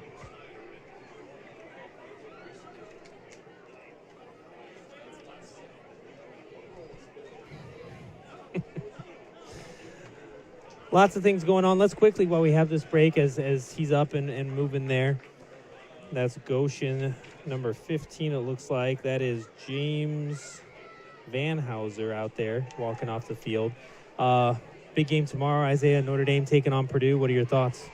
I feel very confident. Your name's not Isaiah, but nice try, buddy. Oh, my bad. I thought you were talking. You looked at me, so I thought you were talking. My bad. Isaiah, what do you think? Then we'll get Daniel's thoughts, I guess. Well, even though he's a Bears fan. What do you think about Notre Dame? I think it's going to be a close game in my opinion. You think so? Yeah, I think it's going to be like a not a back and forth game, but if Purdue closer maybe than people think. If Purdue cannot turn over the ball, then they're it's big. pretty set. Purdue had a really tough year last year. Off to a much better start this year. Daniel, what do you think? Now you're talking to me. Got it. Yeah, I'm talking to you. I feel very confident in Notre Dame's ability to get the job done, hoping to get the first win of the season. You got 2 top 10 opponents coming in. Yeah. First 2 games of the season. That's tough. Combined 4 and you're points close. in the losses. Yeah. So, and then there's always the talk of, now they're not going to make the playoffs, even though they went to the national championship last season. So we talked about it coming. Sometimes students your age don't have a lot of perspective, but they still have a chance, right? If they've lost 2 games to 2 of the top teams in the country, you have chances on your schedule to get some wins. And if you keep winning, you've always got a chance. I know it's like it's a lot harder now, obviously, but you've got a chance for that 12-team playoff. But believe it or not, I'm one of the people that believe that Notre Dame still has a chance. Is it obviously a lot, lower chance? Of course, but I think losing this weekend would kind of put a nail in that coffin. Yeah, so big game that they've got to win. Malachi Brown for the Cavemen gets that run as the Cavemen are running this clock out. Other big game tomorrow. I know around here it's not as big as Notre Dame. We're right by Notre Dame, but the IU-Illinois game is big.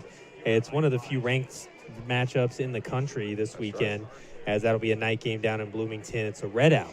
Yeah. Redout over in Bloomington. Big deal. So exciting times for Indiana football.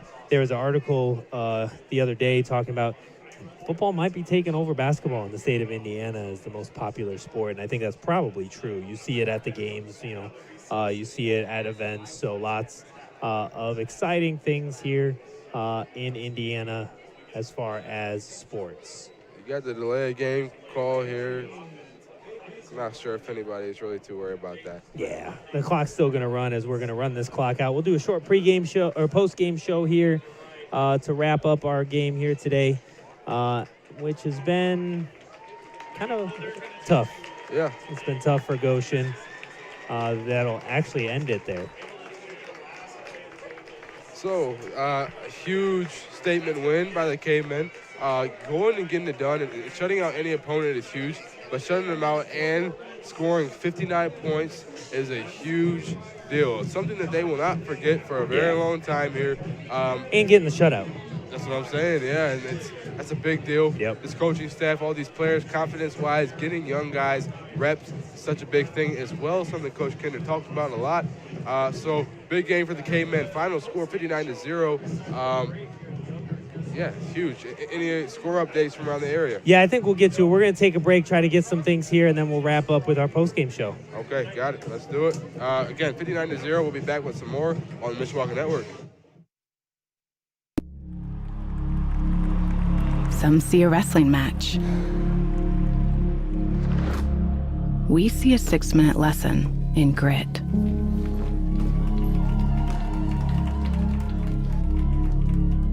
Some see a coach sending a runner home. We see a mentor guiding a student athlete into the future. Proud to keep education in front of athletics since 1903. Forte Waterproofing is celebrating over 60 years of satisfied customers. Experience, innovation, hard work, confidence, pride, honesty, integrity, determined, committed to achieve excellence.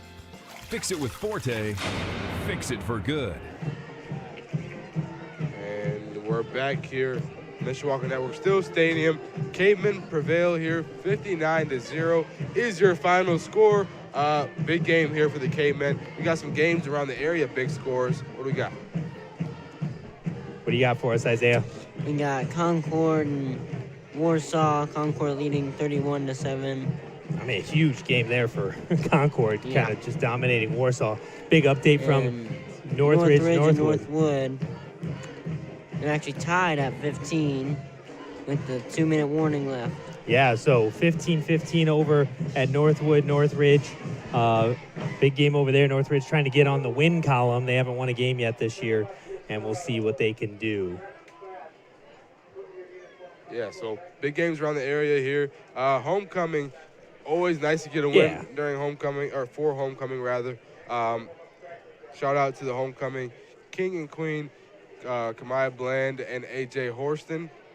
They celebrated with some dancing afterwards and everything. So exciting, and also exciting for those of you who are listening or in attendance here that are going to homecoming. Yeah. The dance is tomorrow, the 20th.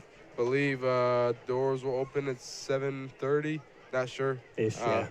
So big homecoming weekend. Listen, it's always more fun to go to homecoming dance after you win a game. That's right. Right? Like you get to go in excited tomorrow night. Is that here at school? That is here. Love it. Love it. I've told you, I go to a lot of events. That's not one I attend. Yeah, and understandably so.